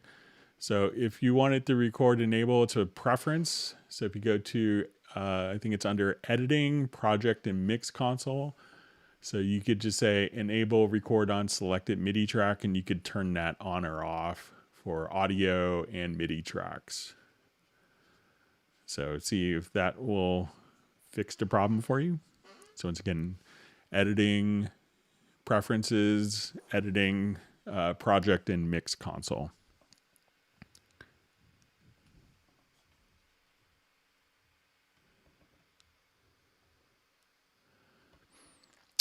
So I just see, so Frampton didn't retire just from touring. So yeah, he has a new album coming out, I think April 23rd. And he has a couple of like little videos on YouTube. So it's kind of an instrumentals covers version. So he did a David Bowie song. He did Avalon by Roxy Music. He did a Radiohead song. And I think the next one he told me, the next video that's going to be released is for Isn't It a Pity by George Harrison. So he's doing kind of all covers. And I think when he was diagnosed with his inner body myositis, which is kind of a degenerative muscle disease that, right after he got off tour, he recorded 4 albums of material. And I think he has another couple albums planned. So he's doing well.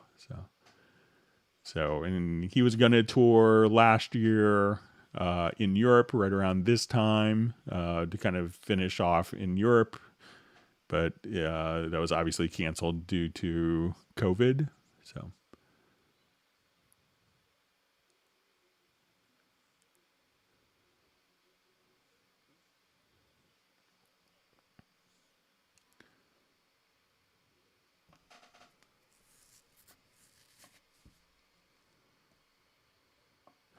All right, so we see Jeff Sabelsky is going to use Spectral Layers Pro for cleaning up some noisy audio of recordings of his father, so that's great.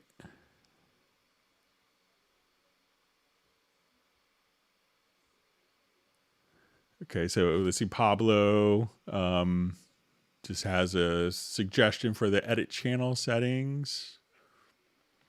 And he has it set up for E. So let's go ahead and see if that will toggle back and forth between the two.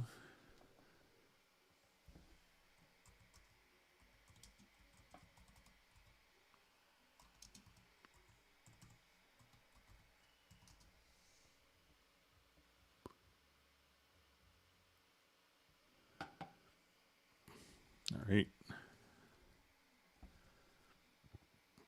So we'll see if this will toggle between the channel strip.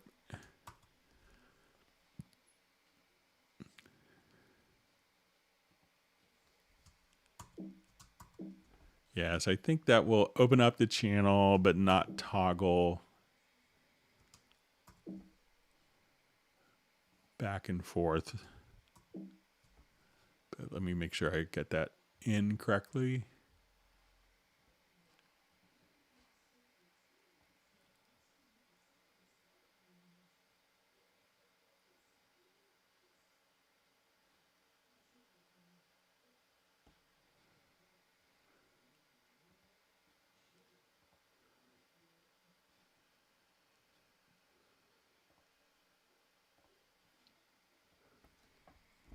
See if there's another location for it.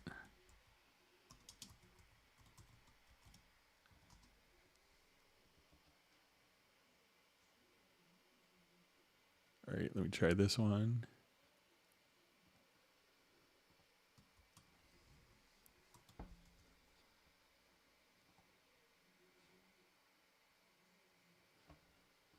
All right, just gonna make sure that took.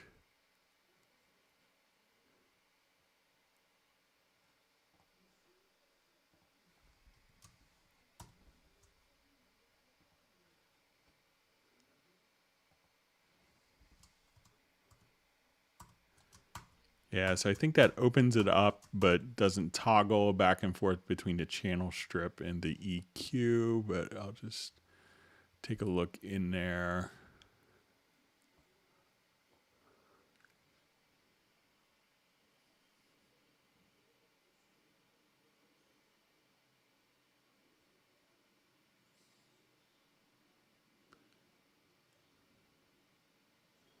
Yeah, so I don't know a way to toggle, but that could open it up.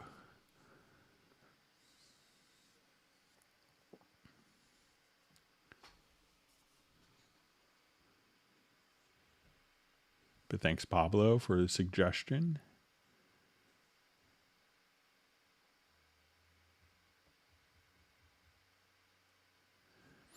Okay, so a question. I'm a Cubase Pro 11 user. Say I needed to get a new PC, laptop. Do I simply download and reinstall my Cubase software again to my new PC using the license on my dongle? Yes, that's kind of the beauty of that system is you can install it on 200 different computers and it won't run unless your USB-E licenser is connected to it. So once you do that, then everything will be set for you.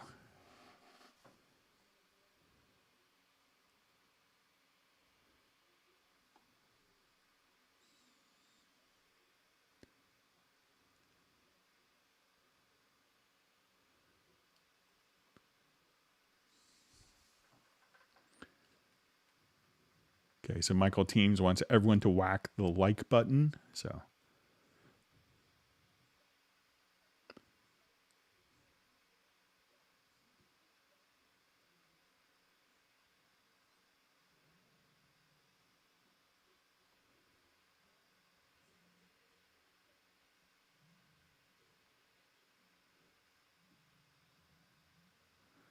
okay, so just see from Jeff Zabelski, I'm not sure his feature request, editing a plugin, then choosing another preset. That preset window pops on top of the plugin, always needing to move the pop-up preset window to the side. So, all right, so let's say if I'm here,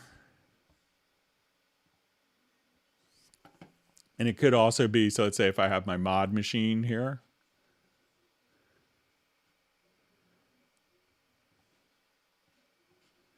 that let's say if I come over here to my media to VST effects and I go to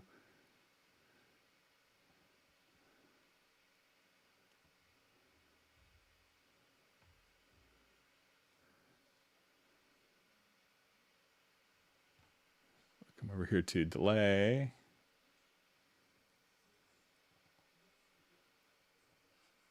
that you could just drag these. So if I just drag it to the particular track, that will create, so let's say if I come here,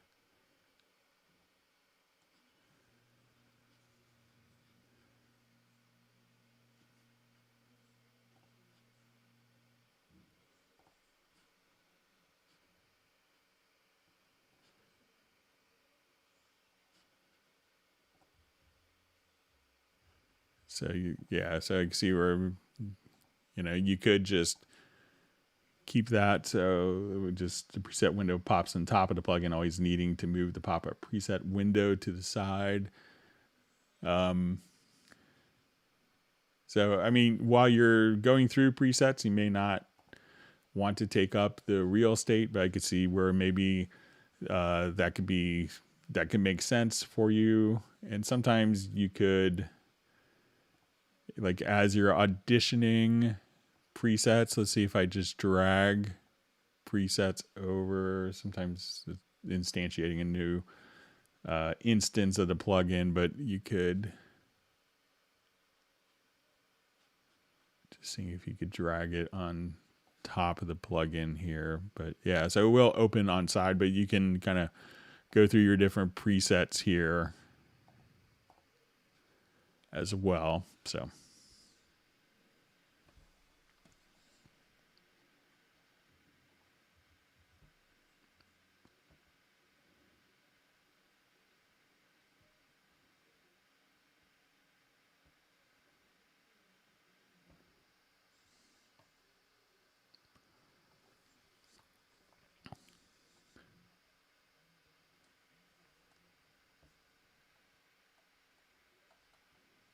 all right, my chat field just jumped on me. Let me just find back where I was.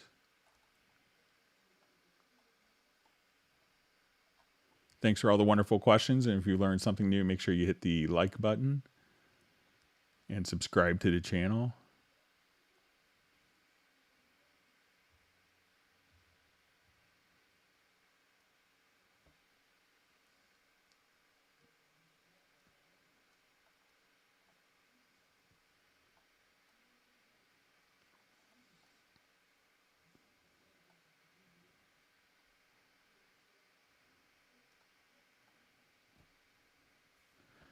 Okay, so just see. Hi, Greg. How would one write down song lyrics to read them synced to music on playback instead of the score sheet? So the score sheet is kind of the, the best way to have it synced. What I've seen some people do is,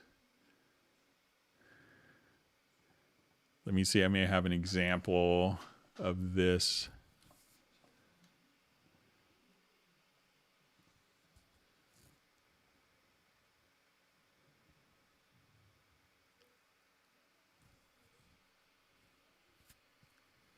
That I could show. But a lot of people I see will do it for as part of like a marker track. So it's not necessarily synced, but if you're doing a tracking session, you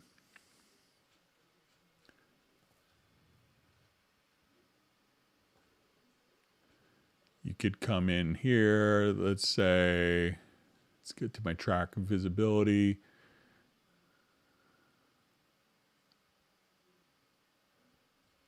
But I know lots of people will put it, yeah, so kind of like here.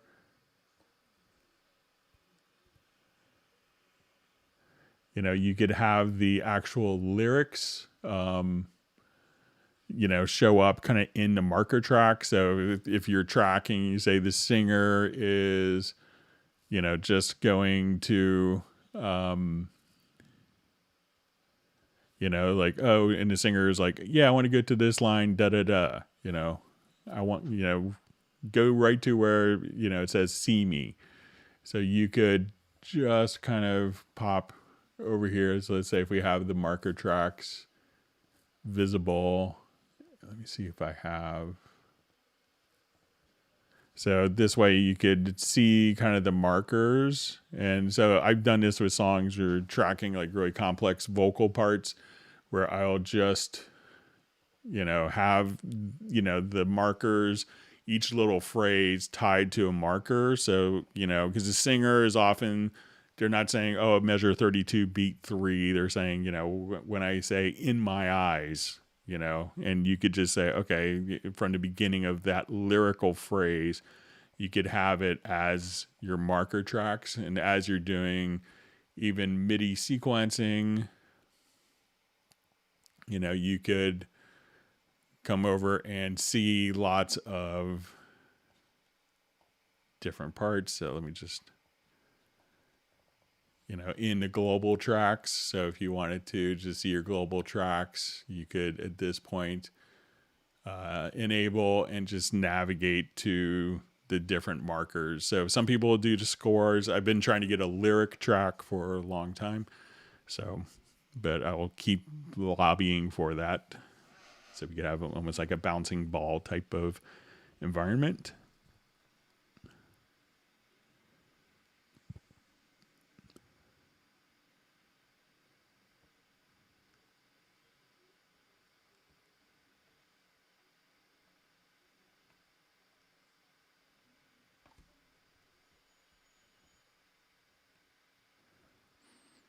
All right, so we see question, how to do tab to transient like in Pro Tools. So it's not a tab key, but we'll show you it's the same exact function. So let's say if I have my drum part, I could just come here and then it's just going to be, I think it's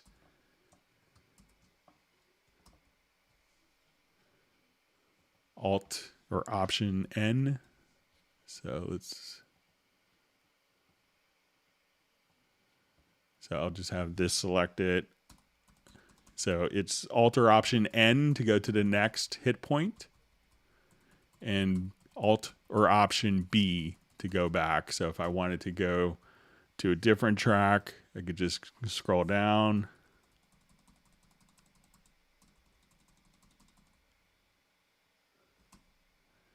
So let's say if I go to my kick track, so Alt or Option N and B. So that's how you can navigate between the transients.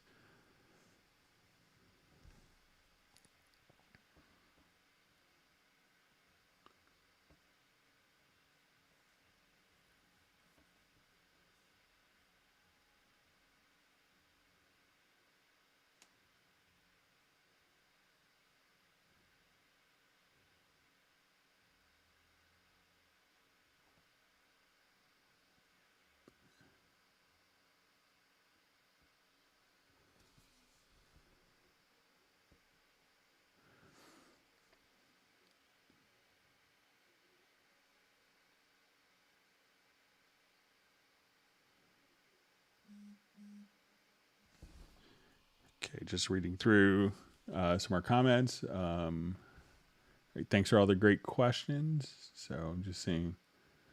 Just seeing a comment, it is also possible to preview, visualize each signal in the shape of a wave track on the top of the routing inserts, not included in the mix controls. Thanks for the answer. So yeah, if you're not familiar with the wave meters, it's a really helpful thing. So let's say if I have this going on in my project, I can now, this is when I go to my full mix console view.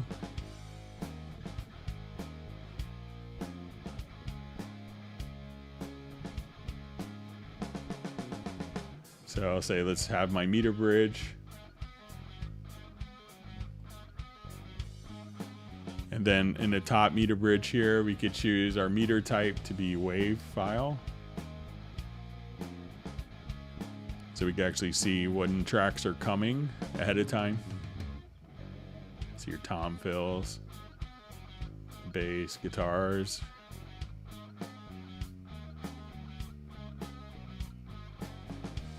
So, and again, to get the meter view, you could switch between PPM meters or standard wave meters. So that's a cool view. Good eye candy for clients that are paying you money.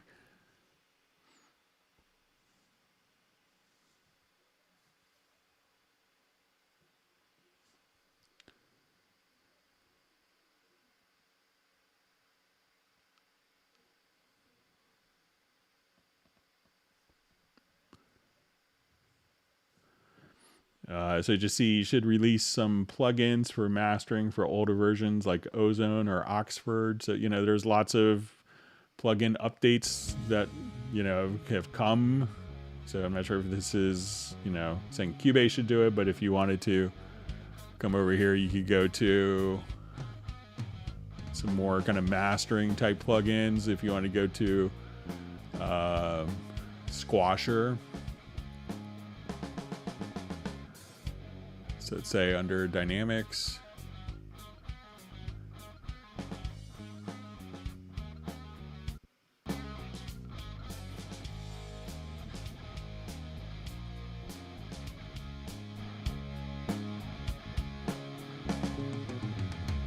So it's kind of intended for EDM stuff, but you can see that it works great on a rock track too.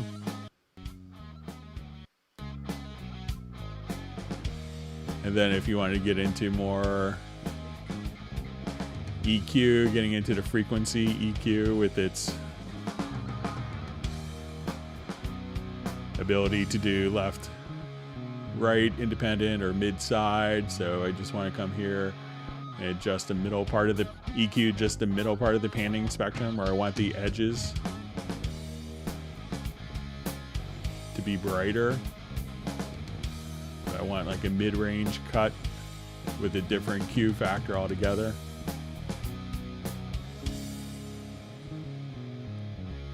And I want it to be able to audition, so, and only here. So that's just in the middle part of the panning spectrum, and just on the outer edges, or just on the left or right channels. So cool stuff you could do with those. Are just two of the new plugins, plus plus the under analyzer for mastering type stuff, where you could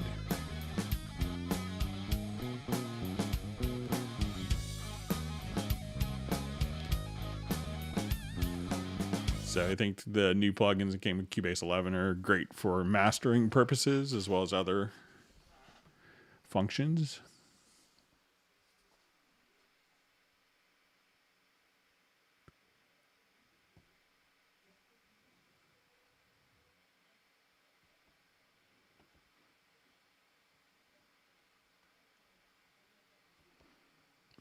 Okay, reading through comments.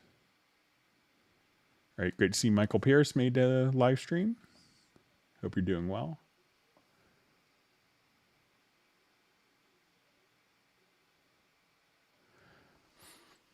Okay, so I just see question, to copy a section and move it to a different spot, would I use locators or not? You don't really have to. You could just use like the range selection tool, and then just hold down Alt or Option and drag, and you just made a copy.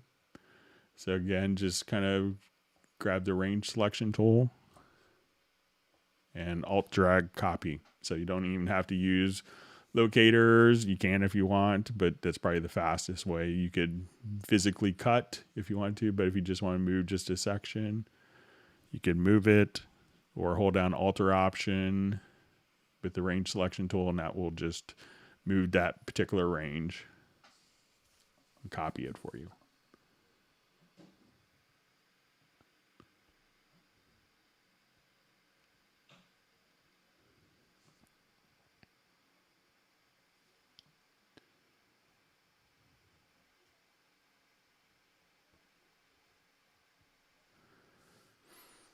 Okay, so we see Dear Greg, Bobby's from Greece here. How can I have audio preview bar when I export in real time? Until 10.5 it was possible, and in 11 it disappeared. So yeah, I think there was like a slight change with that, but let's go ahead and take a look at it. And I thought it was, so I'll just do just a small export here.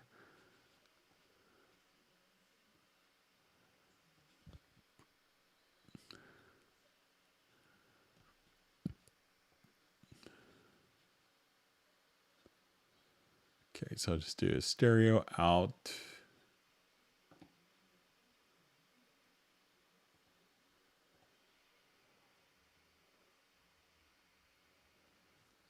Okay, we'll just get this title.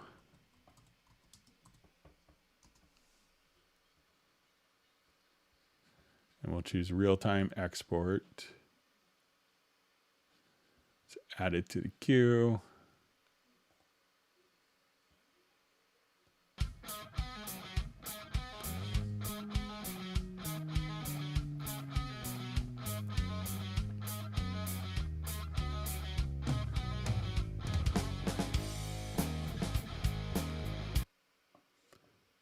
So I know in previous versions that there was a volume control that's not in 11, but it still seems like you're able to hear. So I know it's just a feature that was just kind of taken out of 11 because it's just using the control room volume for the volume level of that.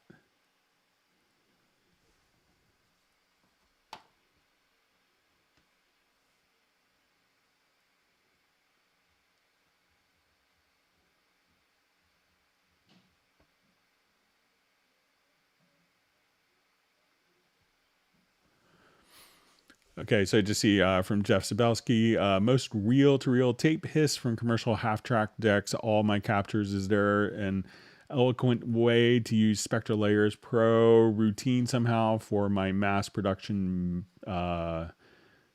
hipping? I guess, kind of to make the process better. So let's go ahead and just take a look.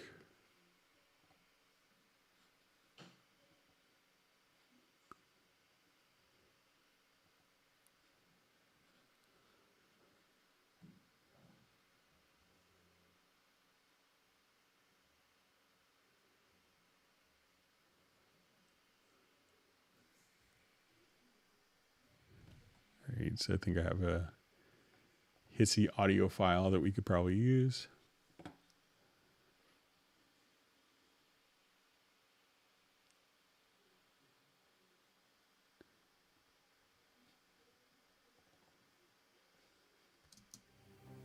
Okay, so let's say I have something with like tape hiss like this.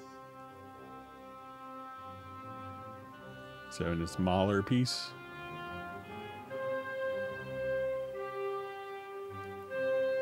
So if we wanted to use Spectral Layers to kind of clean that up. So if we had a Spectral Layers Pro, so I'll select this. Let's go to our extensions. We'll choose Spectral Layers.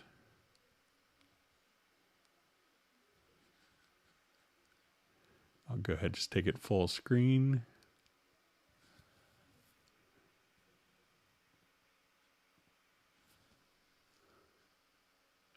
All right, so a lot of times you may just be able to, let's just kind of zoom in. We could kind of adjust our view here a little bit.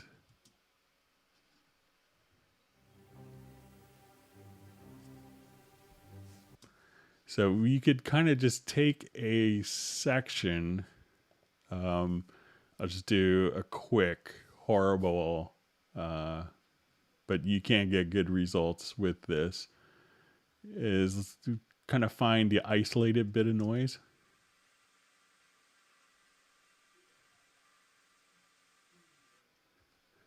Okay. So let's say I want to do,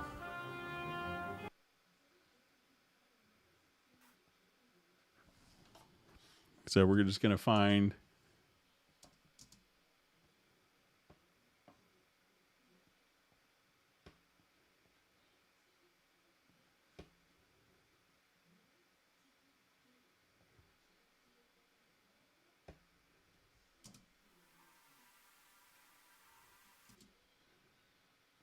so I don't want too much of the musical context.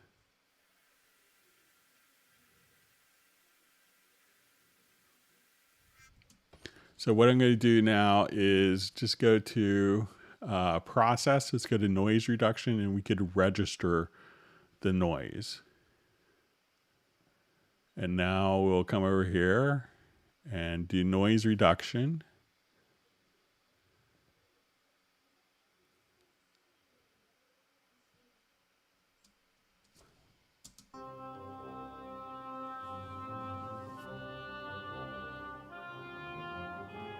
And if we undid that,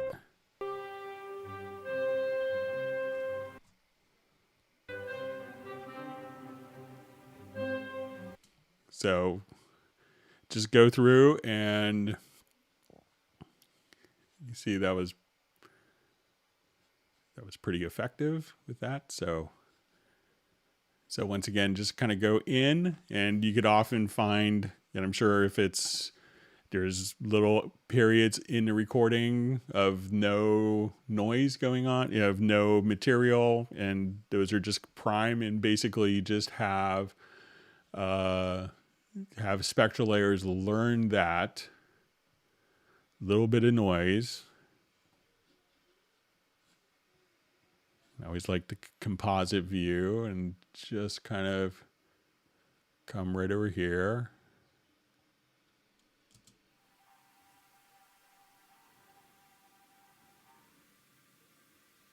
So, and when we do that, we're only listening to the actual selection. So that's kind of what we want to get out. So let's go ahead and again, process, noise reduction, register noise, and then process, noise reduction. I just did the default values. And then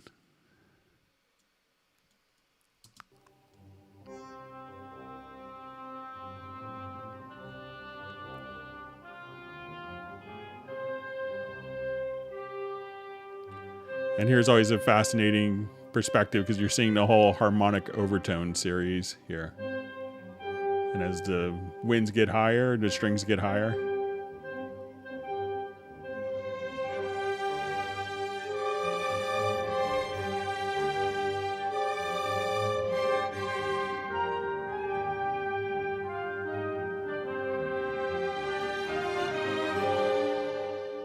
So with just about, 2 minutes of work, you could probably be in really good shape with that. So give that a try like that, Jeff, and I think that you'll probably be pretty happy with the results.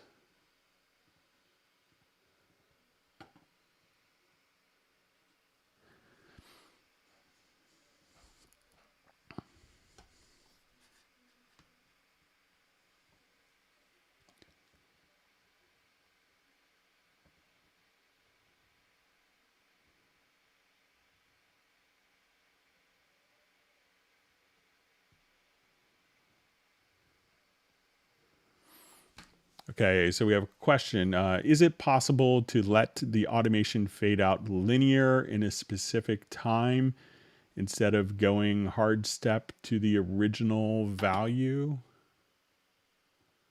So, you could, if you're doing automation, you could, if you're, one way of doing it as well, it could kind of get you the same area. Let's say if I have the cursor selected here on the event, I could hit, I think it's the letter A, which is, and you could do fades to range, but, if you wanted to just,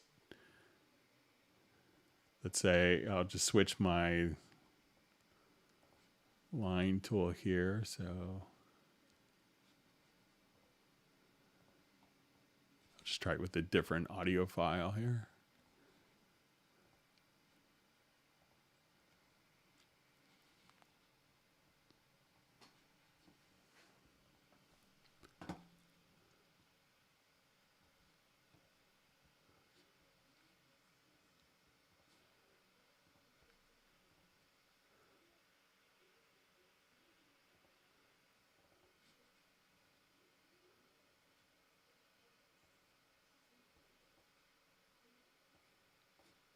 All right, so if I'm, let's say my song position is here, I think it's,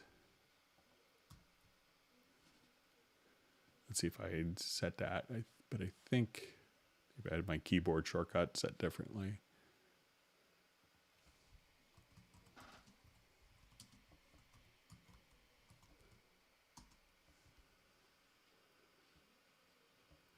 Yeah, okay, so it looks like,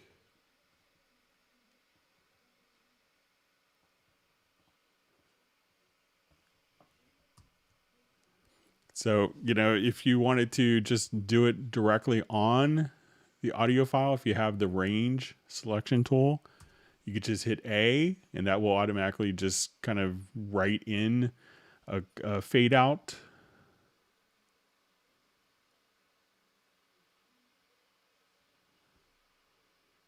So, so it says, is it possible to let the automation fade out linear in a specific time instead of going hard step to the original value? So if you want to do it in the automation view, you could just grab the line tool and just say, okay, I just want to draw in my fade out,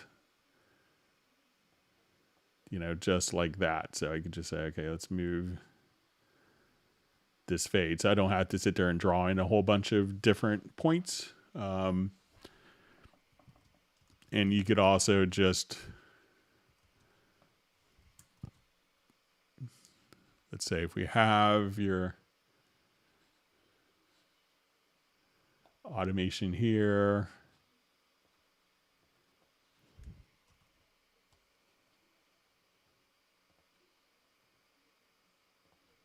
so let's say if you have your 2 automation points, you could also just kind of drag and drop just like that as well. So there's a couple of different options, but let me know if that's not what you want to do. But it seems like that might help with you. So instead of drawing these in, you could just put in 2 points and just move the automation up or down, and that will just do kind of a straight linear curve for you, or use the line tool.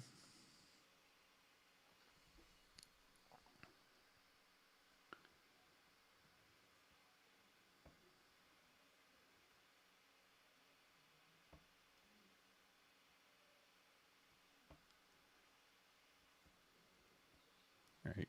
We see that Gareth is multitasking today.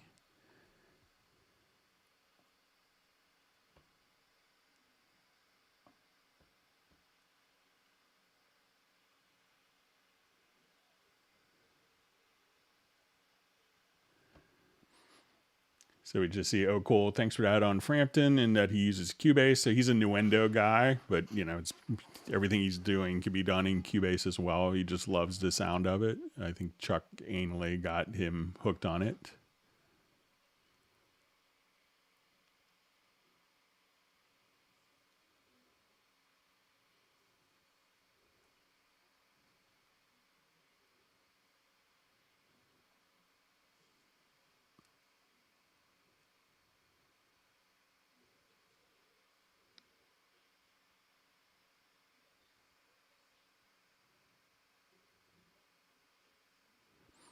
Okay, so just seeing this question again, what is the tool when you select the first tool? I guess it's the object selection tool. When not in combined mode, and hold the shift down. So I don't see any functions there other than selecting. So I know that generally just, as we showed previously, holding shift and double clicking will do that, but I don't see, other than just, multiply selecting different portions and deselecting with the shift key. So all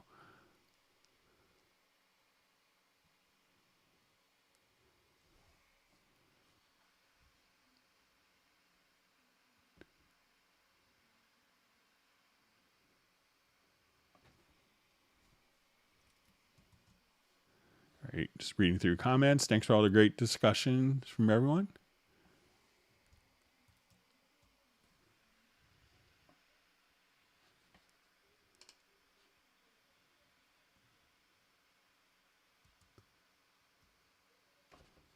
Seems like the likes today are weird. It's like they go up to a certain amount, and I think it was at 72, then went down to 50, and so see if it makes any sense later on. All right. All right, going through some more questions here. Thanks for all the great questions.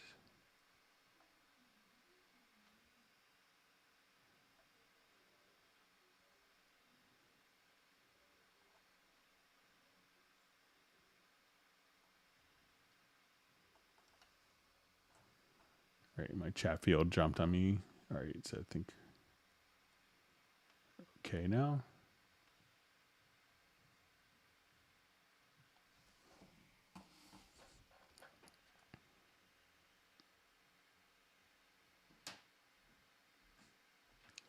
See Jeff Sabelsky mentioning one day I'll purchase Greg's Cubase knowledge on a USB flash and plug it into the USB slot in the back of my brain, USB 3.1. So that will devalue me. So if I do that, I won't have a job, and my son has to go through college. So.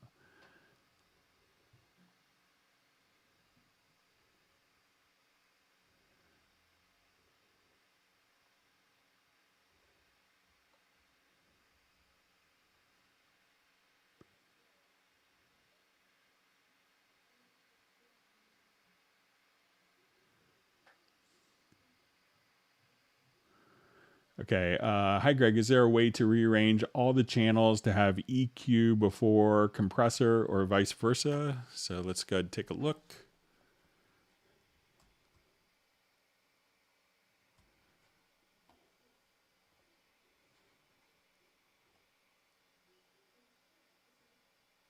So let's see if this would work in quick controls, in quick link.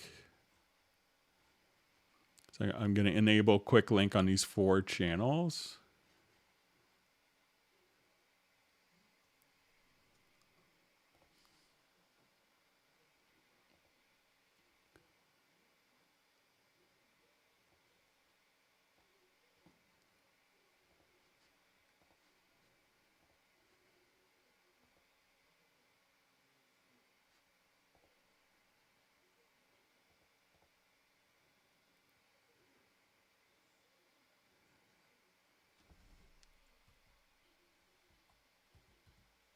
So it doesn't look like it works with the quick controls. Just try just holding down a keyboard shortcut and seeing if I move tools here.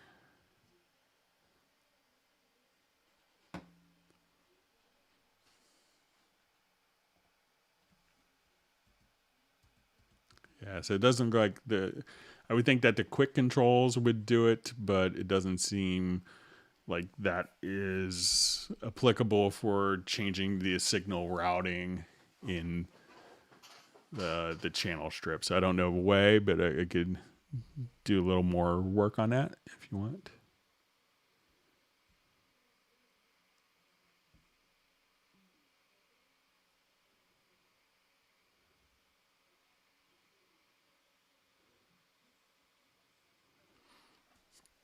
So I just see too cool on those wave meters. Didn't know of that. When was it introduced?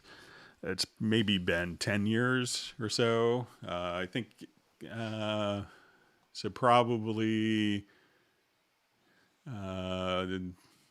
so 9 years. I think so. I think it came in Cubase 7. So that was 2012, October, like December 2012. So.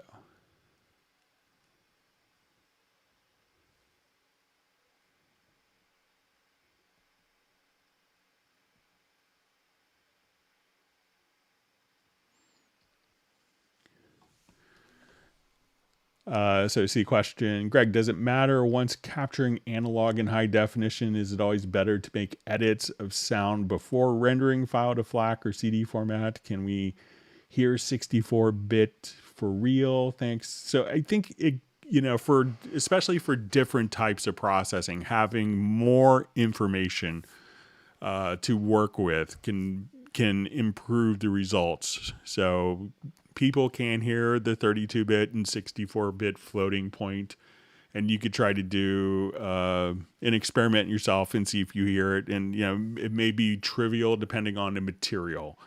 So if you're capturing something, but why a lot of people use, and sound designers will use lots of high resolution recordings and converters is like when they do like extreme time time compression or pitch shifting, that you get better results with lots of additional information. So if you have more information to work with, it gives kind of there's more data for the math to do its computations, and that is beneficial to a lot of different tasks. So I would, do all the editing in high resolution. It doesn't cost you any more. And then, put it to CD format or put it to a DVD or whatever, 24-bit files, 32-bit files, whatever can be played, for in whatever, system that you want it to be played on for archival purposes. So.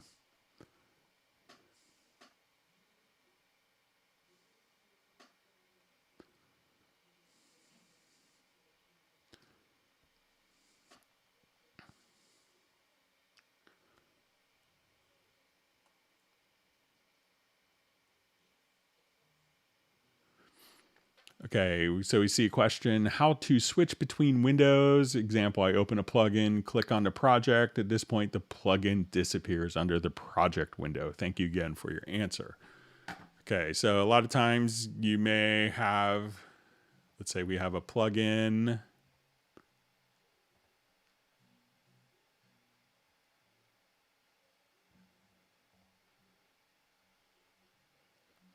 All right, let's just...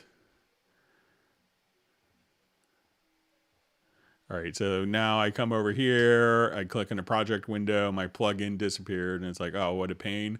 And it's just an always on top behavior. So what you have to do is, let's say we have our plugin open, so we could open it once here, right click near the top, and you just want to say always on top. And now when you click, the plugin won't disappear, but the project window will become the active window. So right click or control click on the Mac and just activate always on top.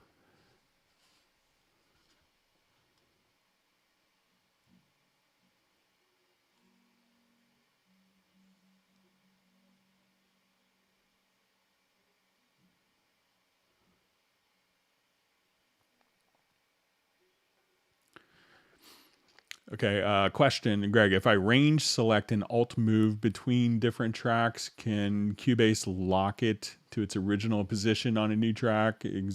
Example, I'm not selecting on quantize or bar. Thank you. So yeah, we could do that. So I'm pretty sure we could do that. Let's just take a look.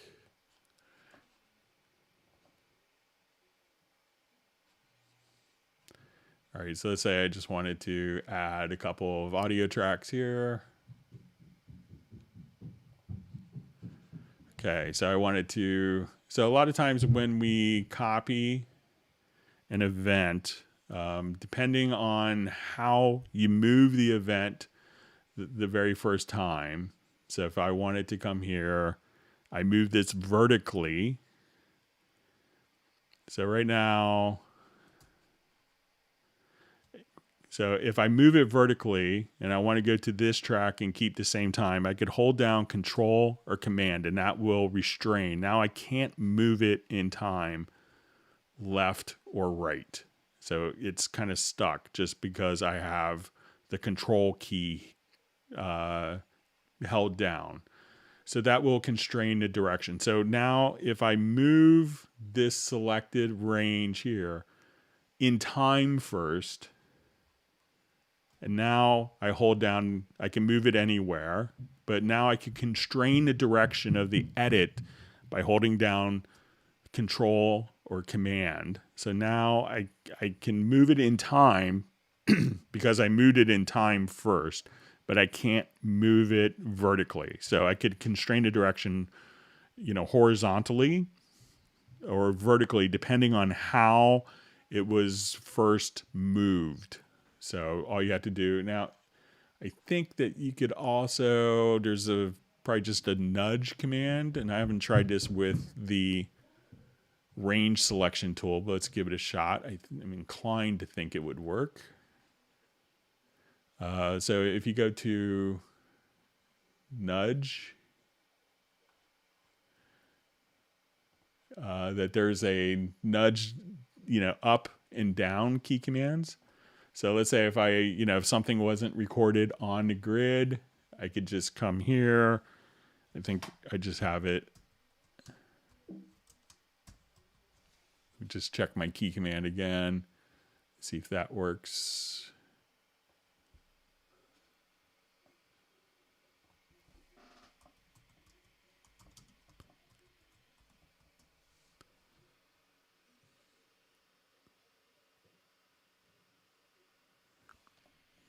Okay.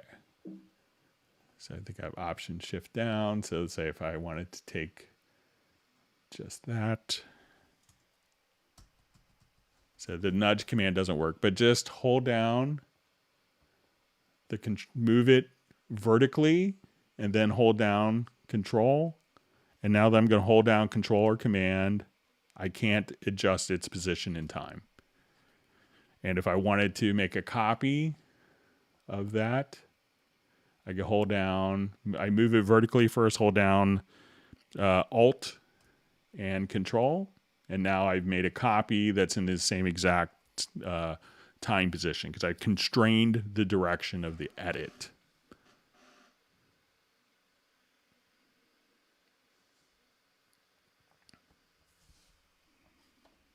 So that should make your studio life easier, Michael.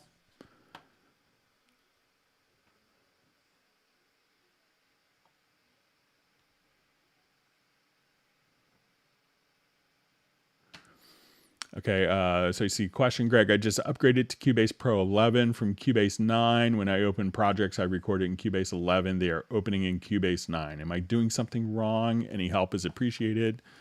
So all you have to do is, and this could work for both Mac and PC, is just assign, it's kind of an operating system type of function. But let's say I go to Documents. Let's say I go to my projects folder here.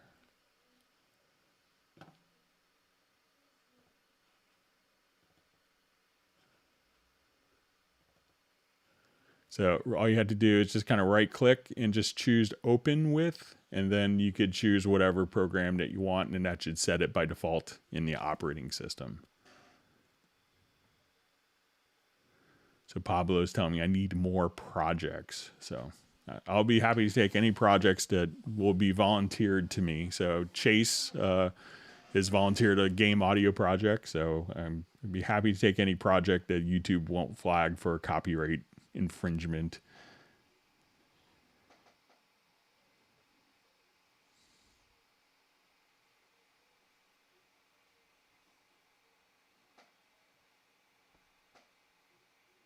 All right, great to see Ian Rushmore made the hangout and taking place in the live stream.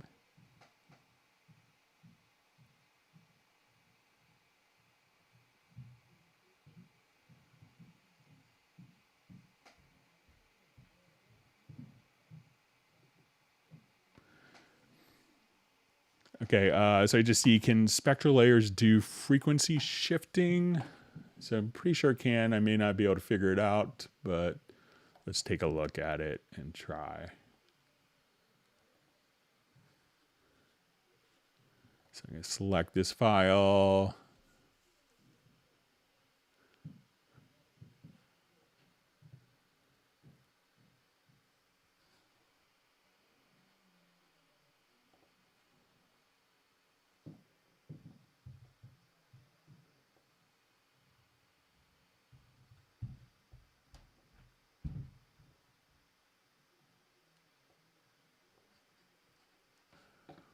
Okay, so I think if you have the Spectral Layers Pro, that you could choose to select,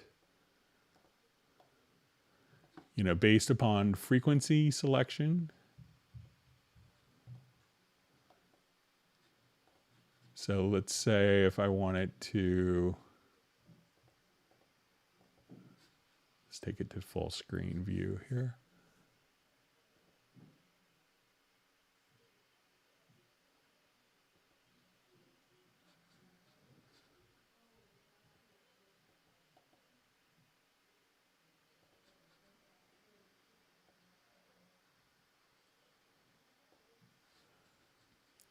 All right, so we could kind of select those particular frequencies.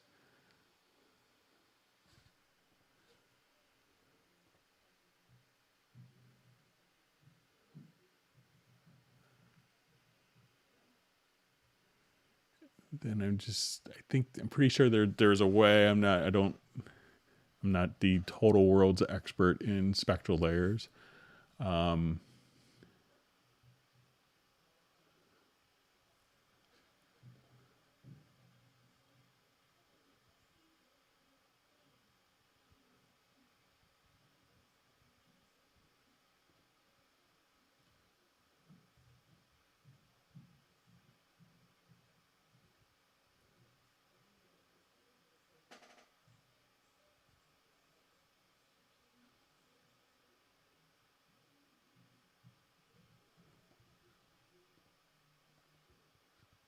Okay, let me just try the frequency range. selection here.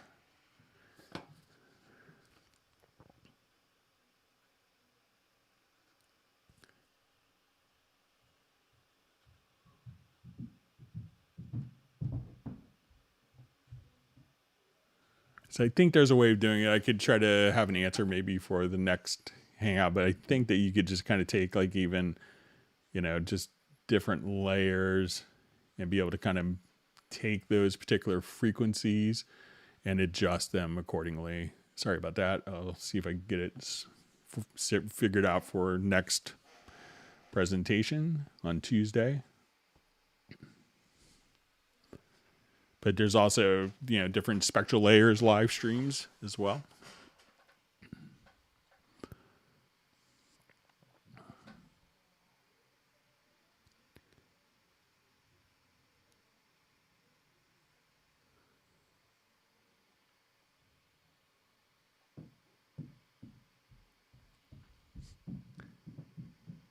Michael Teams is so creative with my giveaways for people that are tardy for our live stream. So.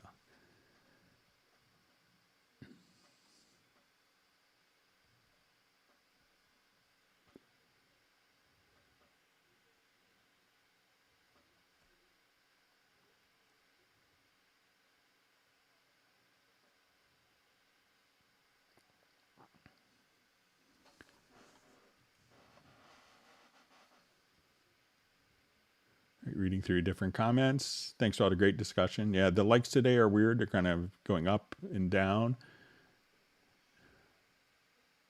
Hopefully I'm not irritating people.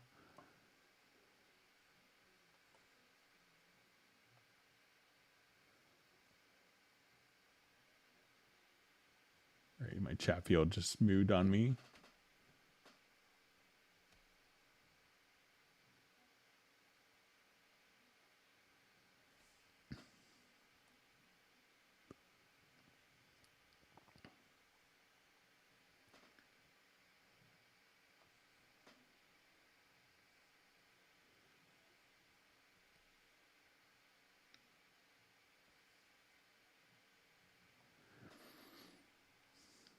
So I just see, hi Greg, is it possible to dissolve a MIDI part so each part is not on its own instance, but still references the original instrument? I can dissolve to lanes, but I can't rename them.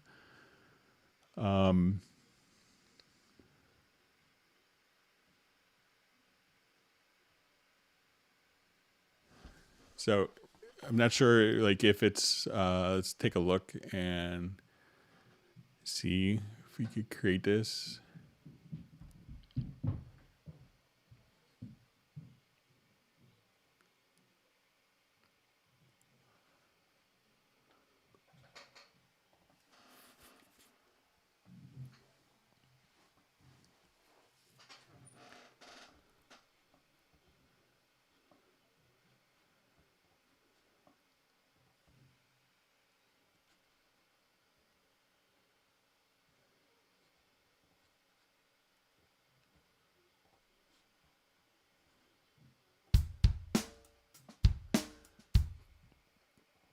Okay, so when I have an instrument track and I choose to dissolve parts from my MIDI, so I'm not sure if this is like a multi-take performance, but if I wanted to now go to dissolve part, we could say separate pitches.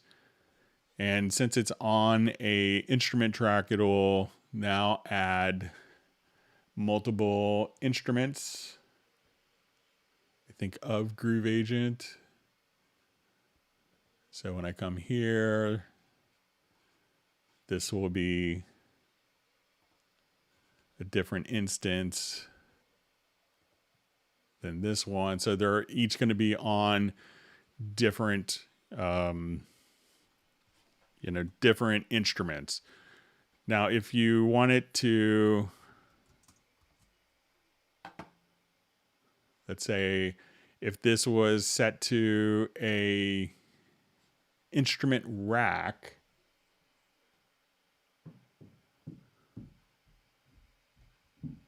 so say I go to my VSTI and I want to go to my rack. And I have Groove Agent SE here.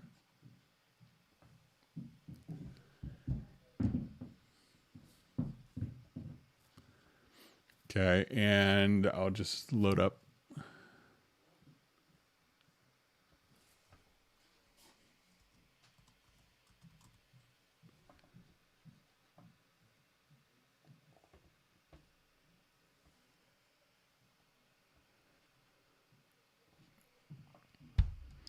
Okay, so now I'll take this pattern and drag it to the instrument rack, and I think the behavior will be different. So now if I do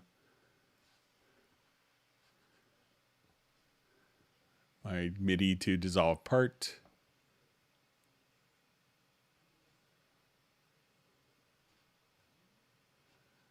it's now just added MIDI tracks here. And we see that this is going to 07 Groove Agent, 07 Groove Agent, 07, 07. So this is all going to the same actual MIDI part itself. So if it's an instrument track, it'll recreate multiple instances. Now, if you, and you also mention I could dissolve to lanes, but I can't rename them. So, you know, if they are kind of on lanes, you know, so lanes would be, you know, so if you have everything kind of in lanes here,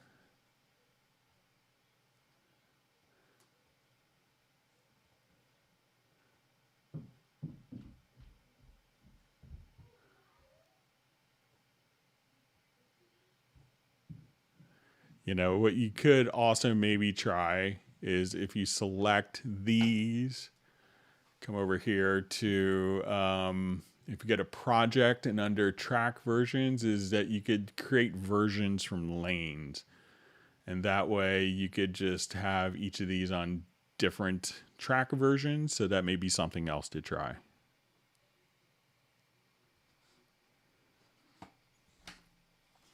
To see comment that Peter Frampton made a great choice of songs to cover. Yeah, he's just a wonderful musician. So.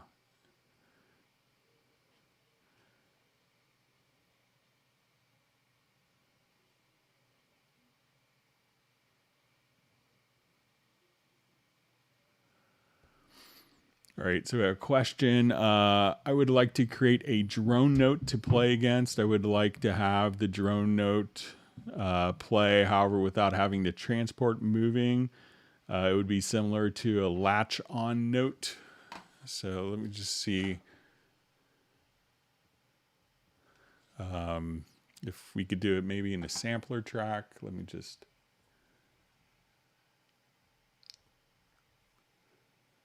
But I think it may stop while the transport stops.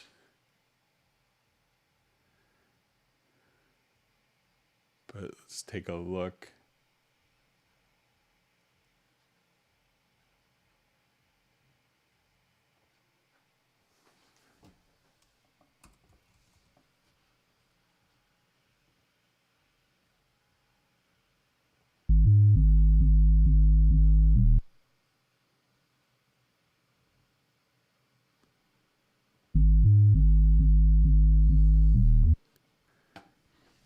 Yeah, so I think it's going to just, I mean, I think all the loops would just continue. The only way I think to have a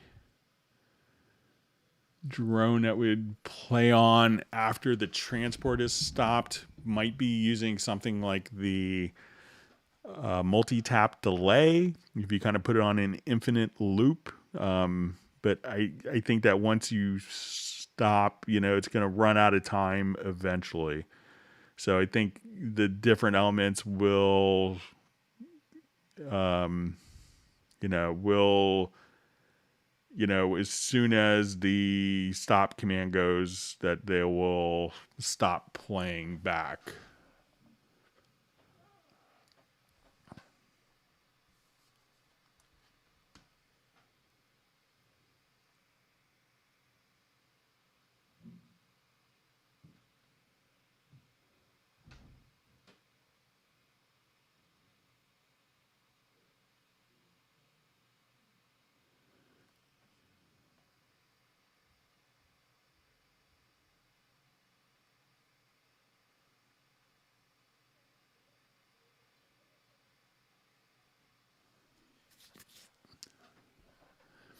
So I just see, hi Greg, the event envelope, the blue line on the audio event seems pretty unusable to me. No numbers shown, jumps all over the place. Can you please show how to use it? Any plans to improve it? So I haven't heard of any plans. What a lot of people use this for, is like quick vocal edits. Say, okay, I'm here.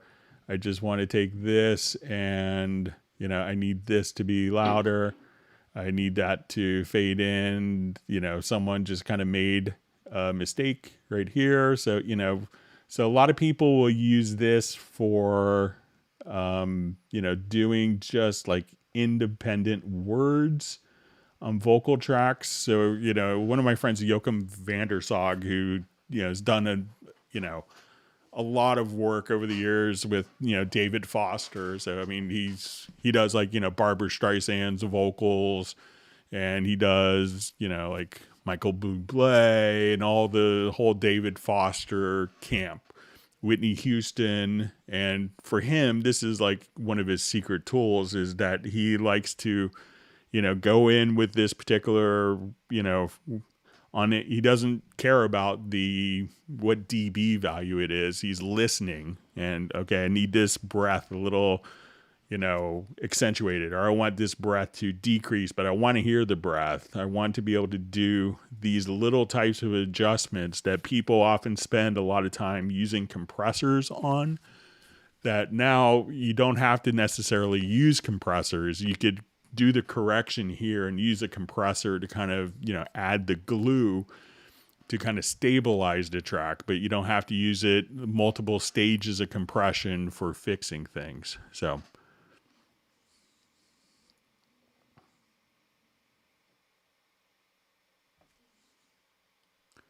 see, Captenergy is don't click more than once on the like, it'll undo it. So if you've done that, make sure that you go back and re-like.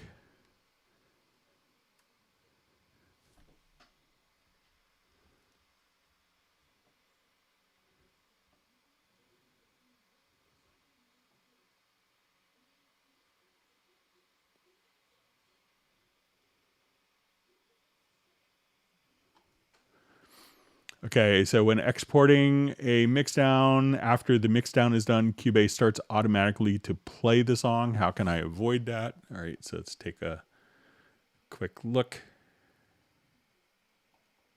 So let's say I'm here, and I'll just set my left and right locator quickly.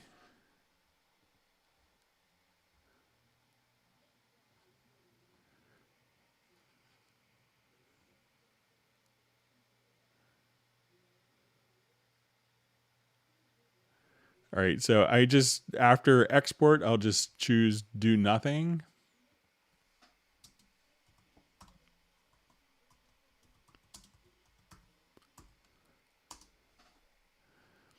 Okay, so I'll add this to my job queue. All right, I'm gonna deactivate real time export. So let's say we'll just start our queue export and see if mine plays.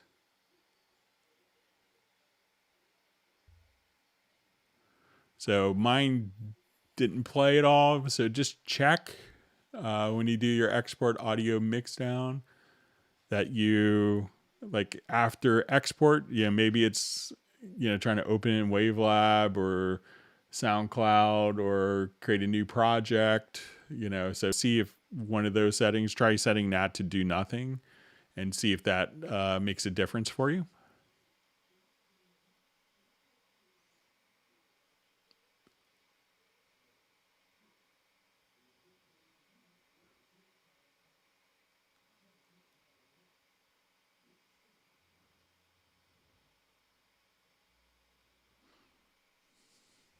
Okay, reading through more comments. Thanks for all the great questions.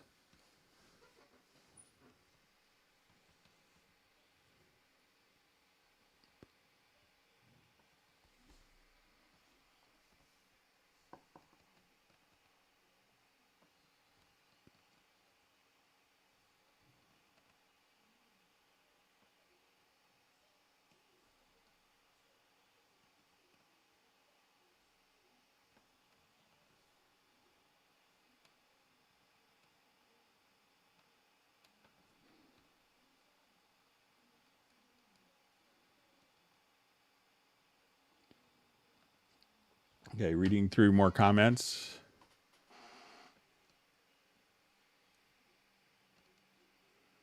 Thanks for all the great questions.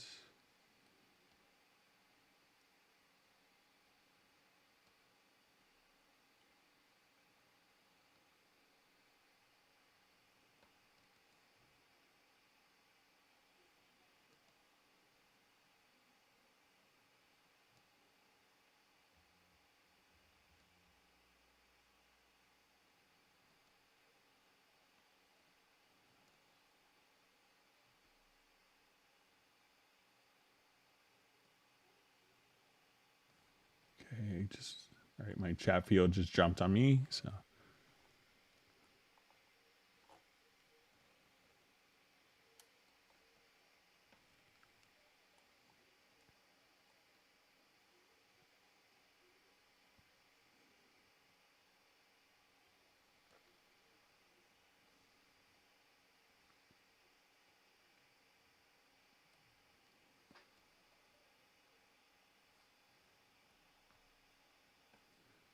Yeah, so you see from Tim Weinheimer, YouTube's messing with our channel. So yeah, it's just the likes have been going up and down. It gets up to like 76 and then goes down to 50. And kind of been doing that the whole time. Just kind of odd.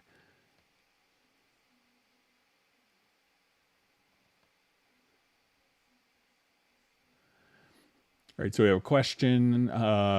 Is it possible that owners of Cubase Artist 11 can get a discounted upgrade to Pro? I upgraded from Cubase 5 Studio, so I couldn't upgrade to the Pro version from that. So you could always kind of jump from any version to any other version. So yeah, you could definitely, so there's two different terminologies. So there's updates and upgrades, but if you just do an upgrade is like when you go from an Elements to an Artist or an Artist to a Pro version. So you're upgrading the capabilities. And an update is going from like version 10 to 10.5, 10.5 to 11. So, but you could always jump, so there's always an upgrade from Cubase Artist so that you don't, so that we, because we want you to be able to expand your capabilities in the Steinberg portfolio.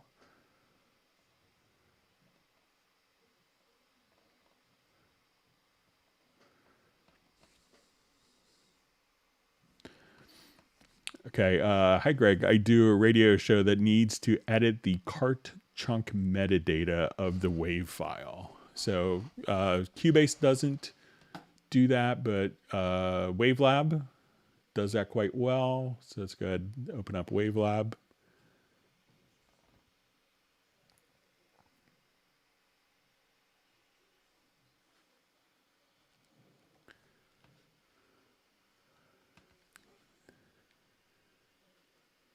So once you have Wavelab open, you can go to the metadata and edit. And here's all of your cart metadata. And then you could just have that entered in via Wavelab to your files. So that's kind of one of the things that dedicated wave editors can do. So Wavelab has that. So again, once you're in Wavelab, come over here to, you'll see just the metadata tab in the upper left-hand corner by default.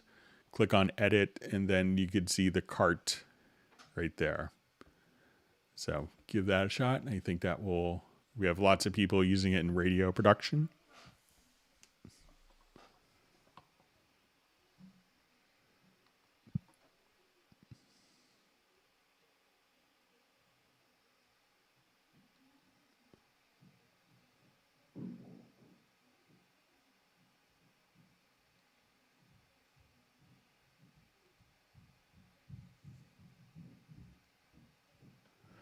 Okay, question. Are there any other side chainable plugins other than Retrolog? Any third-party ones? Is Steinberg planning to add this to third-party VST plugins?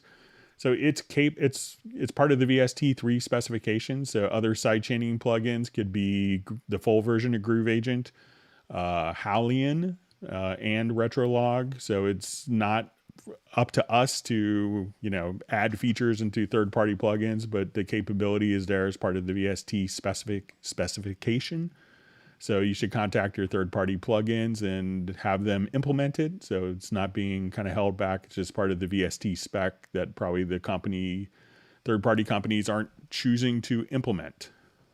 But, we're not going to, be the big bad bully and tell them what to do. It's, it's their choice of how to make their products.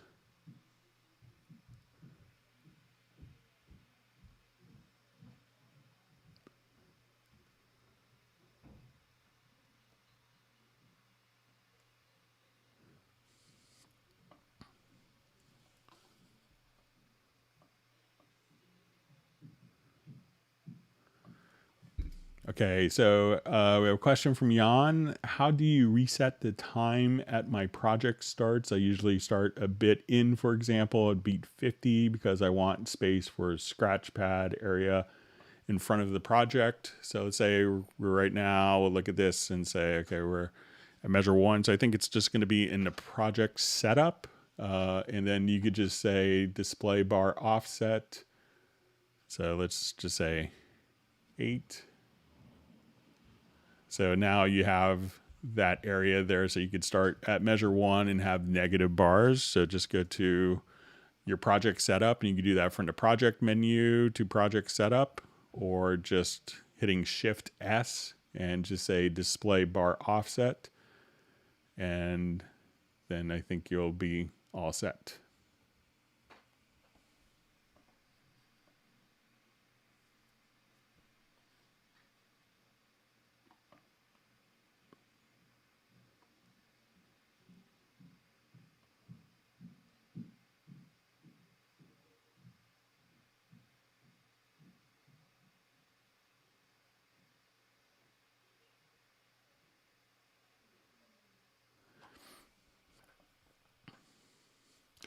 Okay, so a question, would there be a way to live track time from recording live MIDI or analog to capture the time variations for Groove Agent to follow?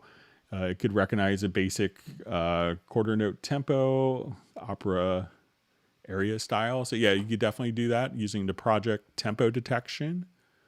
So I will just go back to this project here quickly.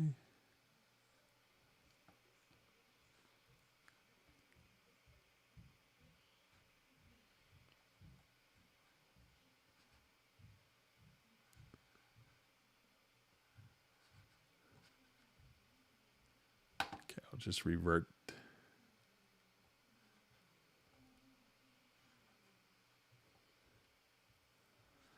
All right, so if you want a Groove Agent to follow this, so let's say, okay, we'll have a jazz piece here. So it could be a MIDI performance or audio recording. And again, project to tempo detection.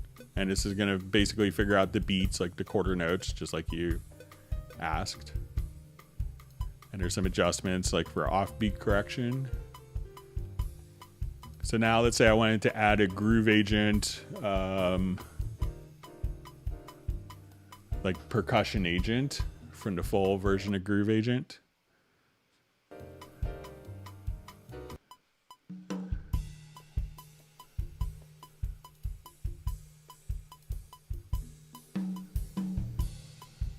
All right, so I'm just gonna find a percussion agent here. And now this will automatically tempo sync.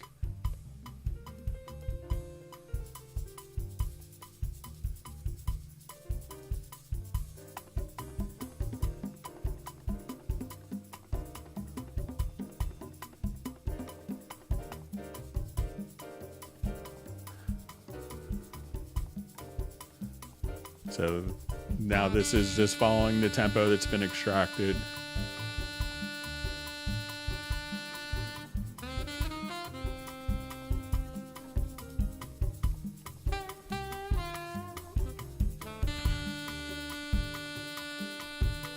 And that's all you really have to do. That will just kind of play on and on and on. And be tempo synced. So just that easy, Jeff.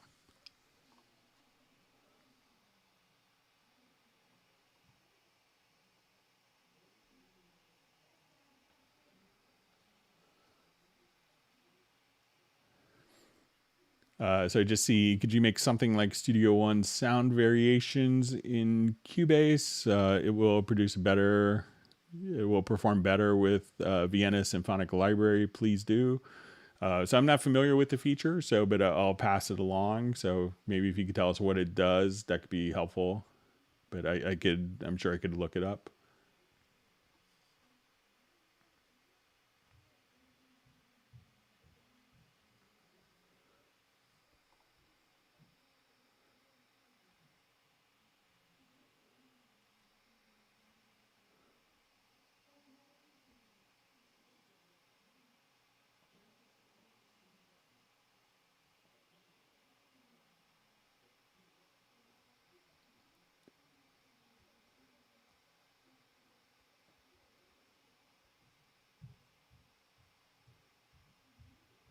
Okay, just reading through more comments.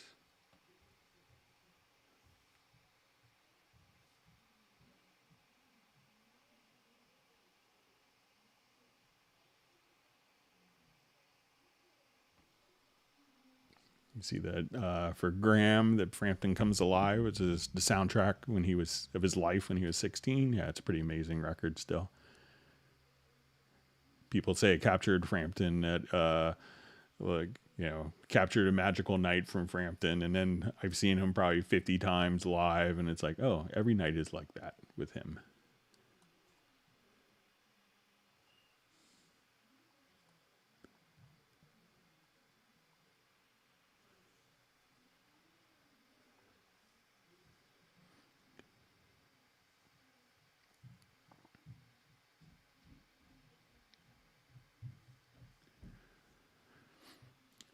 So I see from Uno, Greg, I have do nothing in Wavelabs, and no Wavelabs. It still starts to play the song. So I'm not sure why it's playing the song. You saw that when I did it, that it wasn't. Did you have play engaged before you did the export audio mix down, or was play stopped? So let me just do a quick test here.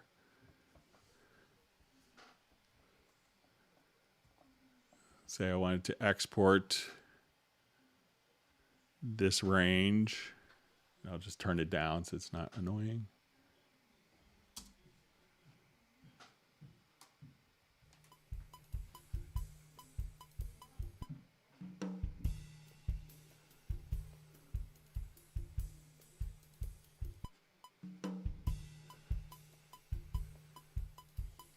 Okay, and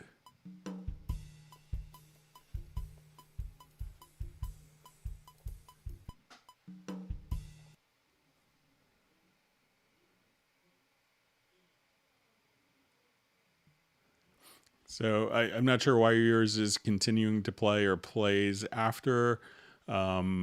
Is it playing in Cubase or is it playing in another program? So maybe like it's opening a WAV file that was created like in Windows Media Player or iTunes in the background. I know iTunes annoyingly does that for me. You create a WAV file and it just immediately opens up in iTunes. So let me know if it's playing actually from Cubase or if it's just playing the audio back in your computer and maybe through a different program like iTunes.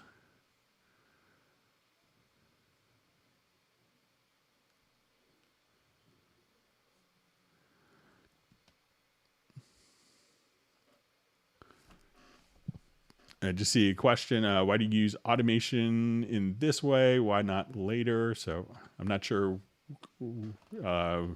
what that's in context to. Sorry. Maybe if it was kind of more like this style of automation. So when people do this, it's more corrective and could be a little more surgical. So if that's what it's referring to, that's why some people will do that and just kind of solve the problem as they're tracking to minimize breaths and stuff like that.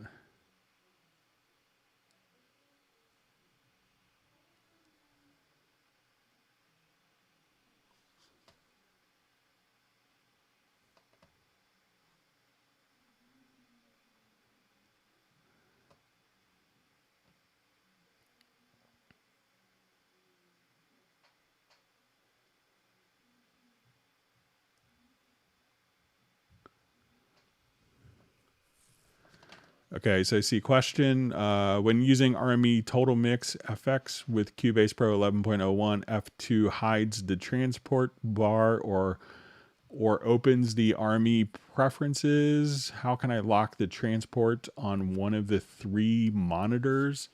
So, you have on Cubase Pro 11, you could have just a dedicated transport at the bottom. So if you go to the setup window layout, you could just have the transport bar that's fixed at the bottom. And then when you hit F2, that's a completely independent transport bar. So that way this will always be locked to the main project window just by activating from the setup windows and turning on the transport right there. So that'll be locked to the bottom.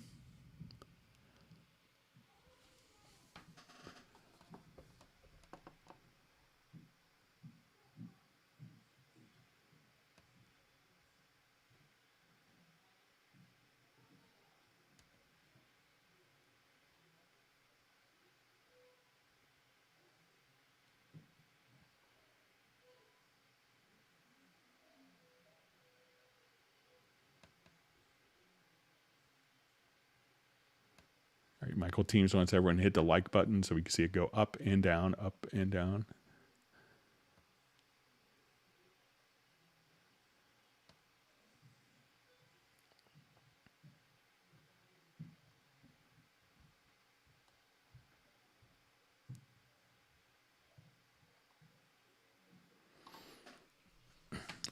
So I just see I downloaded AutoTune 8 and it deleted my AutoTune Pro.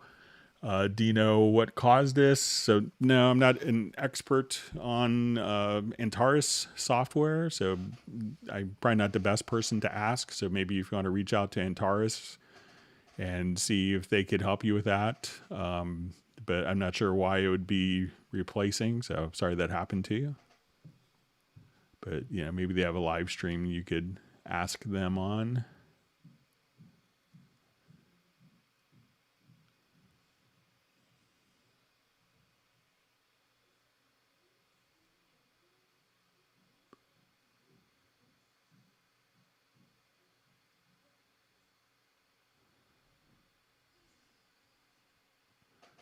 Okay, so just see a question, how to download, bro? Please help with plugin and all. So, once you have the Cubase license purchased, you could just get it from the Steinberg.net or from the Steinberg download assistant. And you would need to be using kind of a, if you're running Cubase Pro, you need a USB-E licenser for that. So.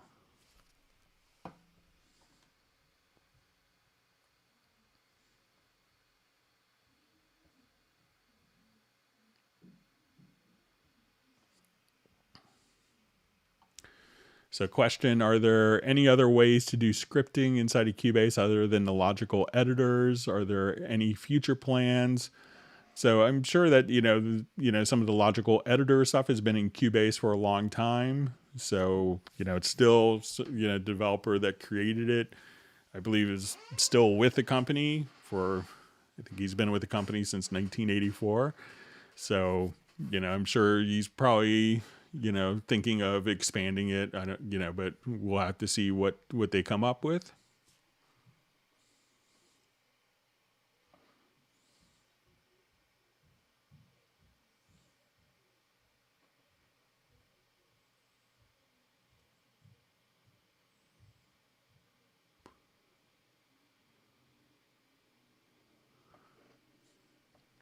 All right, so just the question from Pablo, cannot purchase the percussion agent separately for Halley and Sonic. So no, it's tied into the full version of Groove Agent. So, but yeah, I think it's worth having Groove Agent just for that. You kind of put the percussion agent on a track and it's like, oh, it's an instant production.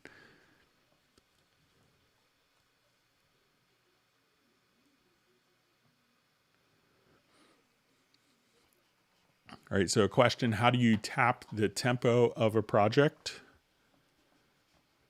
Okay, so I'll revert this.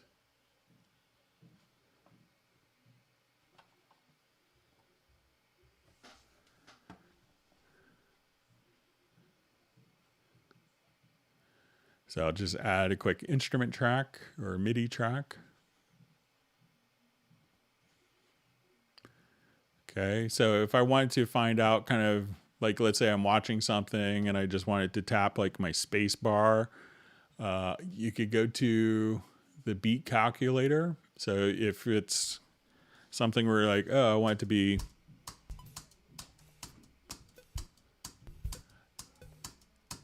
and at this point, if I just come here, let's say I hit tap tempo, you could hit the space bar.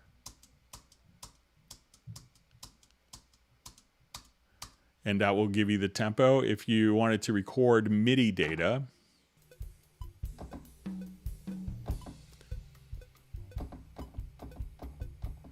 so say I'll just record like quarter notes here.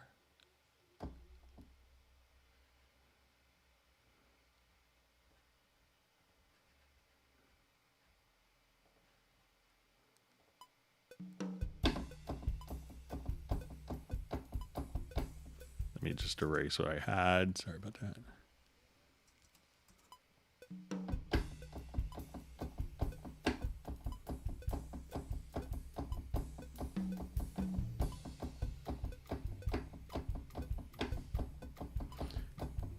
So I'm just tapping in a MIDI keyboard. All right, so now what I could do is we could take a look at this performance. All right, so my awesome keyboard debut, and then we'll go to MIDI. And then under functions, you'll see merge tempo from tapping. And we'll say we tapped at quarter notes and hit OK. And that will automatically make a tempo map for us. So when we go to our tempo track, we could see our tempo map just created just like that. So again, under MIDI, functions, merge tempo from tapping.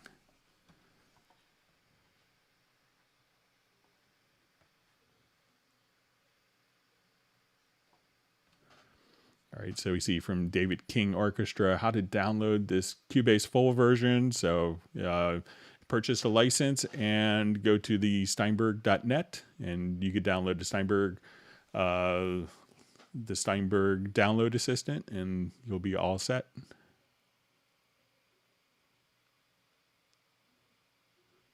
You see that Jan is like, how could he miss the bar offset features? It's an easy one to miss. Don't worry about it. That's why we do these live streams.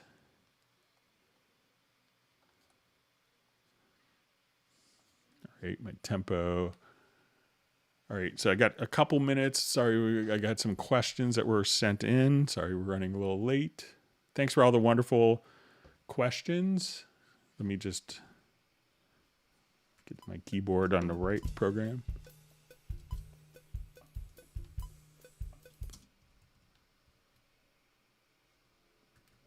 I have one keyboard I switch between multiple computers on, so sometimes controlling the wrong computer.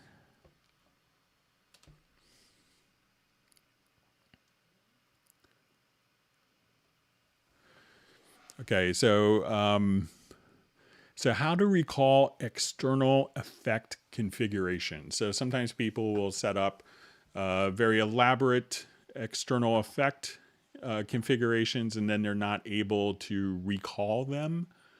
So one of the things that we could do, if you go to the audio connections, we see that a lot of the different functions here will have presets.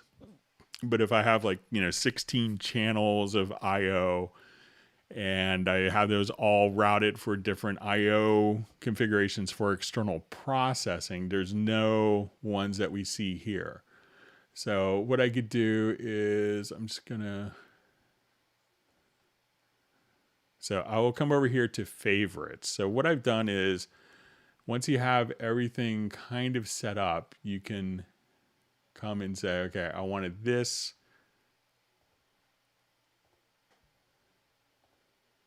to be inputs 1 and 2.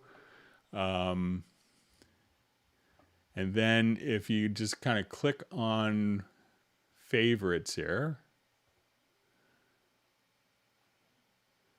you can come over here and just say, okay, I wanted to, let's remove distressor. So I will come right here and we'll just say add to favorites. So, and now when I want to recall that IO configuration again, all I have to do is just go to my favorites. Like say, okay, here's my 1176, here's my distressor, and all of the mapping will automatically be, and routing will automatically be preserved for you. So you could have the same effect unit in mono or stereo, but in different configurations for favorites. Greg, when doing a mix, I sometimes want to hear how it sounds on another system. However, when I mix down and take it to example to the car, it is very quiet. Even though I put a limiter on before mixing down to bring the level up, am I missing something while doing the mix down, or should I be bringing the limiter higher? I have it set to -1 dB. I am just trying to get the mix to play in a car with a normal volume I listen to on my radio so I can get a rough idea of where my mix is compared to commercial releases.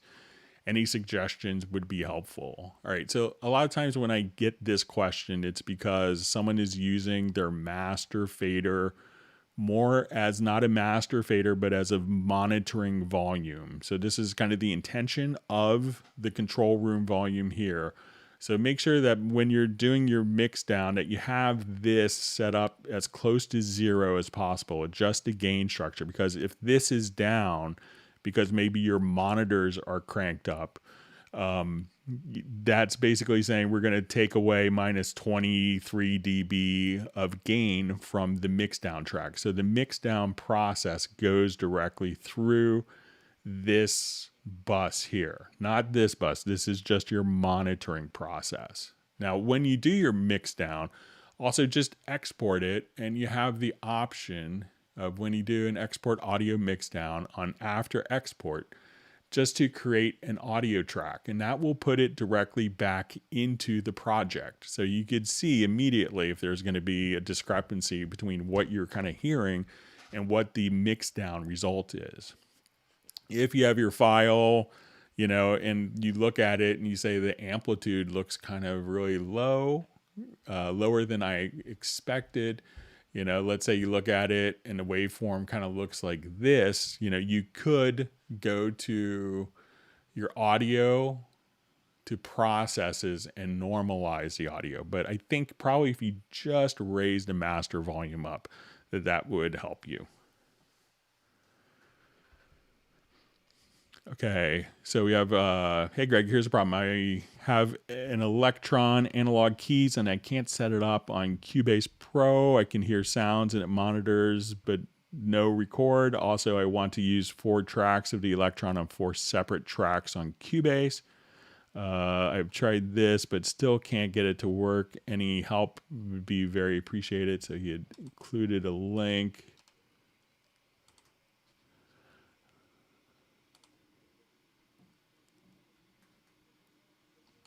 Just see, so when you have your external effects, or external instruments rather, so they're going to be kind of defined here in your outputs. So there are limitations to a lot of a lot of different devices. So you may have to, if you don't have like 4 outputs on your device, you probably won't be able to have 4 inputs going on in your external instruments. So just because it may produce 4 voices, make sure that you have all the inputs and outputs defined here. But then you should be able to record it as MIDI data. So you'll see when you go to record a MIDI track or an instrument track, you would just say, I'm going to my external plugin, and you can say like, oh, okay, this is my sub 37, and at this point, this would be connected somewhere to your audio interface. So make sure you have that, and you have to have enough outputs on your instrument and enough inputs on your audio interface to capture all that. Otherwise, you just have to, take each track and record it as, once the MIDI is kind of polished and edited, just take those tracks and record it as audio into Cubase. So it's just kind of a design. It's kind of a paradigm limitation of external instruments, but I'll take a look at the link you provided as well. All right, so I just saw a question about how to get Groove Agent to have 8 controls, to have like the different envelopes for the amplifier and filter to have the same quick control settings. So let's say if I go to Groove Agent, and I will spend some more time on this, so I'll have some stuff prepared for Tuesday's presentation. But let's say if I wanted to load a kit quickly here, I'll just...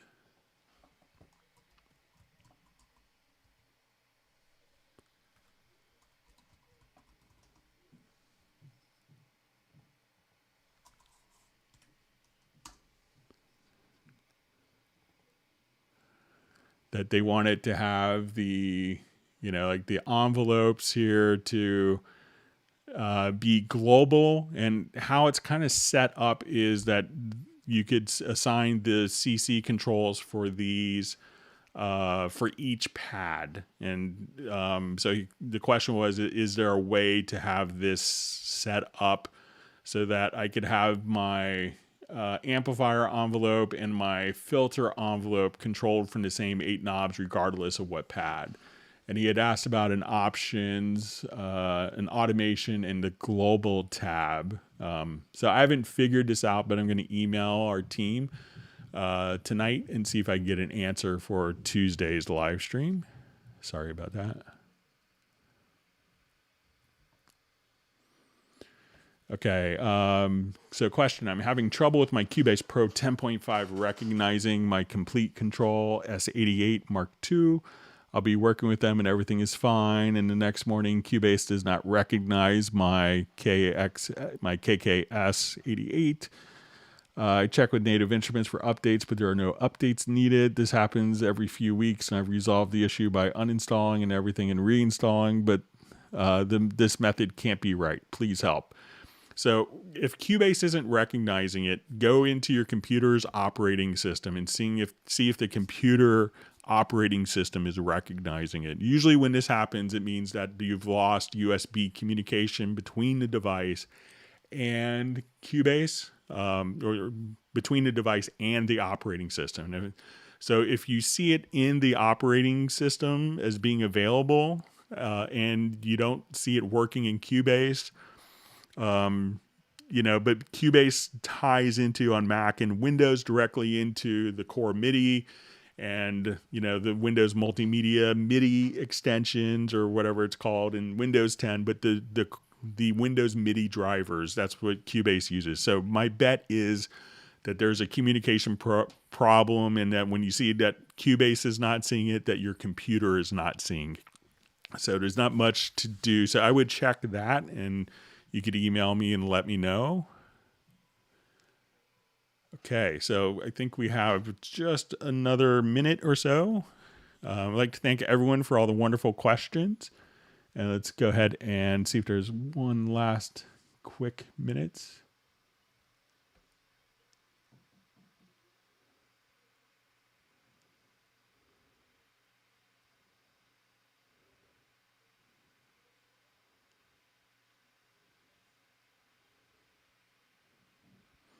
Okay, so last question. Is it possible to detect tempo from only one instrument, example accordion, with no drums recorded? Certainly. So yeah, it works surprisingly well with stuff that doesn't have percussion stuff. All right, now you see also from Uno Memento, Greg, no iTunes or another program. So if you could let me know, Uno, if it's actually playing back in Cubase and you're seeing the Cubase transport play, that would be helpful information. All right, so let's see, I think maybe we can squeeze in if we have one last minute quick question.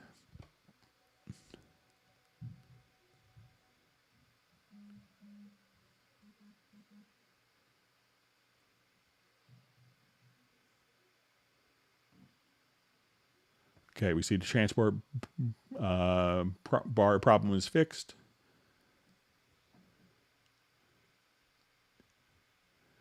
Okay, so we're just about out of time. I don't want to lose our translations, but I want to thank everyone for the wonderful questions. I hope everyone's learned something.